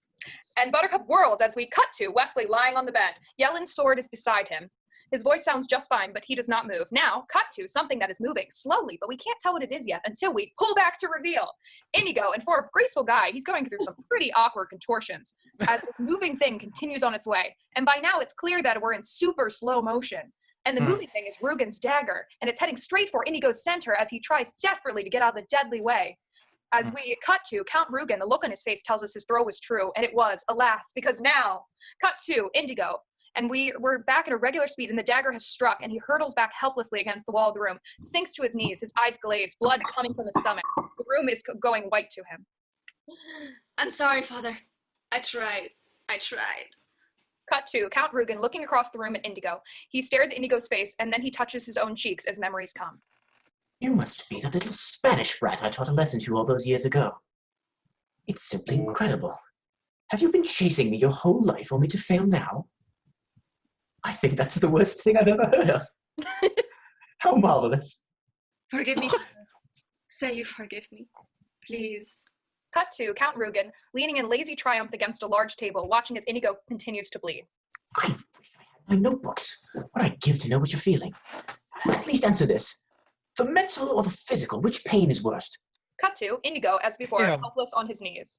Cut to Wesley, as before, helpless on the bed. Buttercup is covering him with kisses. Why won't you hold me, Wesley? Why won't you hold me? Hold me. I demand it. I demand snuggles. All right. At a time like this, that's all you can think to say? Gently? Gently! And as she continues to hold him, cut to Count Rugen looking very much surprised. Heavens, are you still trying to win? Pull back to reveal Inigo, struggling feebly, pulling the dagger from his stomach, holding the wound with his left hand. Rugen is pushing off from the table, sword in hand, moving in to kill Inigo. You've got an overdeveloped sense of vengeance, and it's going to get you into trouble someday. Cut to Inigo watching the Count approach, and the Count flicks his sword at Inigo's heart. And that's not much Inigo can do, just kind of vaguely parry the thrust with his six-fingered sword, and cut to Count Rugen as his blade sinks into Inigo's left shoulder. Inigo doesn't seem to feel it. His other agonies are so much worse. The Count steps back, goes for the heart again. Cut to Indigo, as this blow comes, he's trying to use the wall for support in forcing himself to his feet, and it's not a roaring success in attempt, but he does at least make some progress. And again, he manages to parry the thrust, as this time Rugen's sword runs through his left arm. Again, Inigo doesn't seem to mind, doesn't even feel it. Cut to Count Rugen stepping back for a moment, watching as Inigo continues to inch his way to his feet, and then, just before the Count is about to strike again, Inigo manages a little flick of his own, and Rugen hasn't expected it, and he jumps back, makes a little involuntary cry of surprise, and, cut to Inigo slowly pushing away from the wall. Hello, my name is Inigo Montoya. You killed my father. Prepare to die. Cut to Count Rugen suddenly going into a fierce attack, striking with great power and precision, for he is a master swordsman, and he forces Inigo easily back, drives him easily into the wall, but he does not penetrate Inigo's defense. None of the Count's blows get home, as the Count steps back for a moment. Cut to Inigo pushing slowly off from the wall again. Hello, my name is Inigo Montoya. You killed my father. Prepare to die. Cut to the Count, and again he attacks, slashing with a wondrous skill, but none of his blows get through, and slowly Inigo again moves forward. Hello, my name is Inigo Montoya. You killed my father. Prepare to die. Saying that! Count Rugen retreating more quickly around the table, Inigo drives to the Count's left shoulder now, thrusts home where the Count has gotten him. There's another move and his blade enters the Count's left wrist at the same spot where his left wrist was wounded. Hello, my name is Inigo Montoya. You killed my father. Prepare to die. No. Offer me money. And Yes. now the fingered sword strikes, and there is a slash bleeding along one of Rugen's cheeks. Yes. Power 2, promise me that. The great sword flashes again, and now there is another parallel slash bleeding on Rugen's other cheek. All I have and more, please. Offer me everything I asked for. Yes, say it. I want my father back, you son of a bitch! And on that, cut to Inigo, and almost too fast for the eye to follow, the sword strikes one final time, and cut to Count Rugen crying out in fear and panic as the sword hits home, dead center, and cut to Inigo and Rugen, the sword clear through the Count. They are almost frozen like that for a moment, then Inigo withdraws his sword, and as the Count pitches down, cut to Rugen lying dead. His skin is ashen, and the blood still pours from the parallel cuts on his cheeks, and his eyes are bulging wide, full of fear. Cut to Inigo staring at Rugen, and now Inigo does something we've never seen before. Okay, I'm done. Stop. I'm done. Are we all back on gallery? Yeah. Sweet. He smiles. Yeah. Hold for a moment for Inigo smiling. Hold for just a moment on Inigo smiling. Then, cut to, inside the honeymoon suite, Wesley lies as before. Not a muscle has moved, his head is still on the pillows, Yellen's sword at his side, Buttercup is alongside the bed, her eyes never leave his face. Wesley, will you ever forgive me? What hideous sin have you committed recently? I got married. I didn't want to. It all happened so fast. It never happened. What? It never happened. But it did. I was there. This old man who was a priest, Buttercup. This old man said man and wife. And, Did you say I do? well, no, we sort of skipped that part, but Then you are not married. If you didn't say it, you didn't do it. Wouldn't you agree, Prince? Cut to Humperdinck entering the room, staring at them, his boots quite muddy. Then he moves, racing across the room to the hunting weapons, grabbing a giant sword. Technicality that will shortly be remedied. A what? A technicality. Okay. Sword in position now. But first things first. To the death. No. To the pain. I don't think I'm quite familiar with that phrase. I'll explain it, and I'll use small words so you'll be sure to understand, you wart-hogged-faced buffoon. That may be the first time in my life a man has dared insult me. Cut to Wesley lying there comfortably, his words quiet at first. It won't be the last. To the pain means the first thing you lose will be your feet below the ankles, then your hands at the wrists. Next your nose, no smell of dawn for you. Cut to Humperdinck gripping his sword, watching. Next my tongue, I suppose. I killed you too quickly last time. Mistake I don't mean to duplicate tonight. I haven't finished. Next will be your left eye, then your right. And then my ears, I understand. Let's get on with it. Cut to close up on Wesley.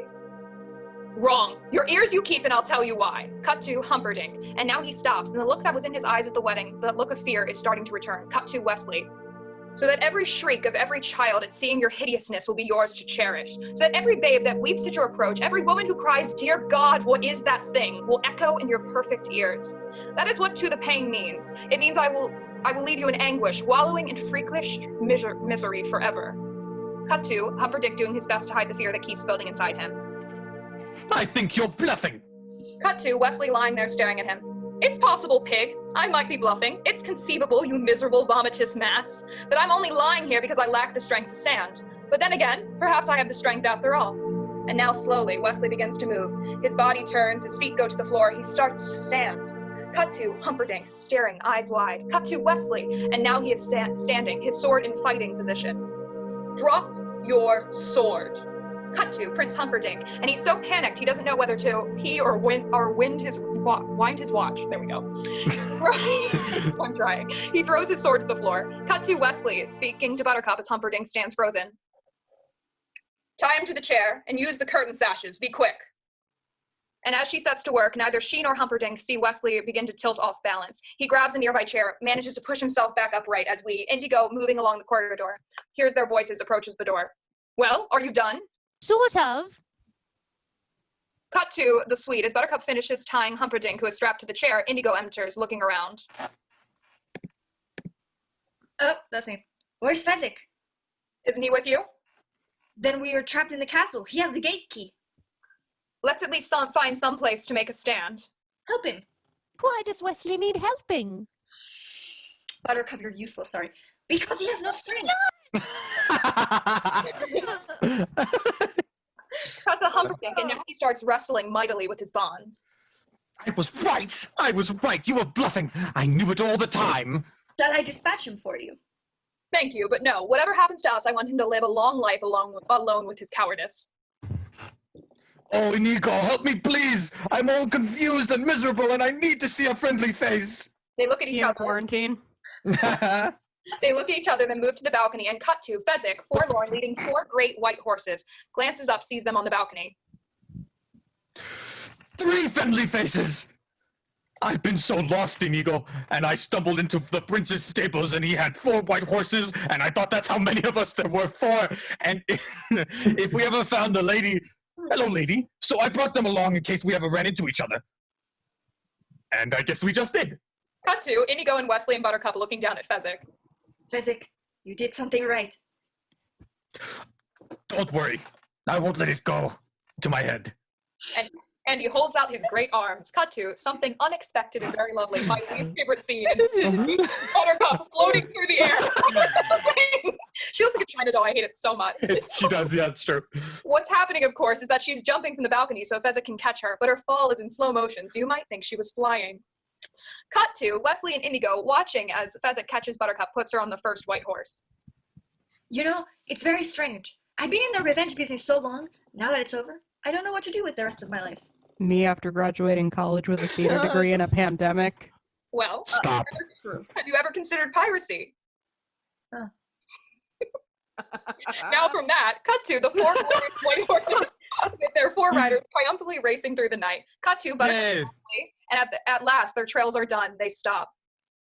On their ride to freedom, a wave of adoration swept over Buttercup, and she reached for Wesley as he reached for her, and...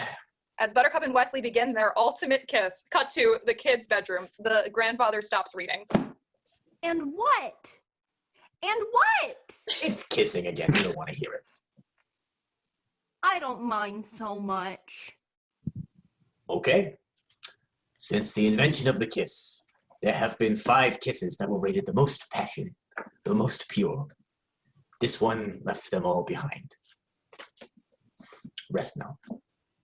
I promise. As his grandfather rises and stands to leave. Now you take care of yourself. You listen to your mother, do what she says. I will. All right. So long. Grandpa, The old man stops, turns.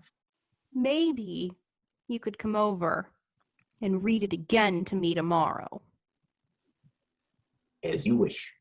The grandfather puts the book by the kid's bed table, gives him a kiss, turns out the light, leaves, and the instant he's gone, cut to the kid like a whirlwind, grabbing the book, grabbing a flashlight from the bed table drawer, and he hides them both, the book and the light under his covers, flicks the flashlight on, flips the book open. What we see are some of the high points of the story we've gone through. Blanks really moving from moment to moment, starting with Buttercup meeting the crowd the first time, so beautiful, and now Buttercup on horseback starting to fall as Fezzik touches her neck. And the man in black is next in his black sailboat, and Buttercup dives into the water, and the shrieking eel as Fezzik rips it apart. The cliffs of insanity now, Fezzik climbing and Vizzini cutting the rope, and the man in black clinging to the cliffs, and Indigo swearing at the soul of his dead father that the man in black will reach the top alive, and the duel starting, and Indigo, oh my god. His left hand to his right, and the man in black switching his sword too. Do we really gotta go through the whole story? No. Just go to the end. Just go to the end. I'm gonna Go to the kid smiling. Repeating the whole thing. The kid in his cut to the kid in his bedroom, book clutched in his hands, and he looks startled, cocks his head as he hears something from outside his window, the sound of horses. The kid looks out his window, holds his breath as we cut to outside the window, and here they come, silhouetted against the sky, Wesley and Buttercup, Indigo and Fezzik, riding their white horses. The kid staring out the window, and his eyes go wider and wider as we cut to the four riders. They stop, look in at the kid. There is a pause. Then they beckon to the kid, beckon for him to come to join them. Cut to the kid smiling. He is lost in his beautiful thoughts. Let's say hold. Yeah. Hold, final fade out. The ending is so nice. Oh my god. I forgot that was. Is that really how it ends? Is that No, it? it ends I with was Grandpa's gonna, hand. I was gonna make fun of that, but honestly, that's some really cute shit. Yeah, Yeah, it's really cute. okay. I'm crying in the club. It ends with I think the grandfather just saying as you wish. Yeah. Yeah, as you wish, and then scroll credits. Yeah, I think I like that way better. The Me end. too. Yeah. Oh. Because Oh. it means I love you. Guys, we finished one of these before 12 a.m. Or let's do our like closing statement here. Smash Wow. that motherfucking like button. I swear to God. Sorry. go ahead. Smash that Yeah, kids. motherfucking like button. Okay, go ahead. Sorry, Delaney. Yeah, Sorry, Delaney. kids, smash it. Kids. Pull it, Coming. twist it, bop it. Okay, shut up. I We're am. not sponsored by Poppet. All right, I'm ending this because they're getting crazy. Bye, y'all. Thank you. See you. Thanks, folks. I've been Jake the Cream with Root Squad Jacobs. Bye. Guys, why do I look like the skater guy from Clueless? I need to look this up now. Try getting a clue. I look like Travis from Clueless.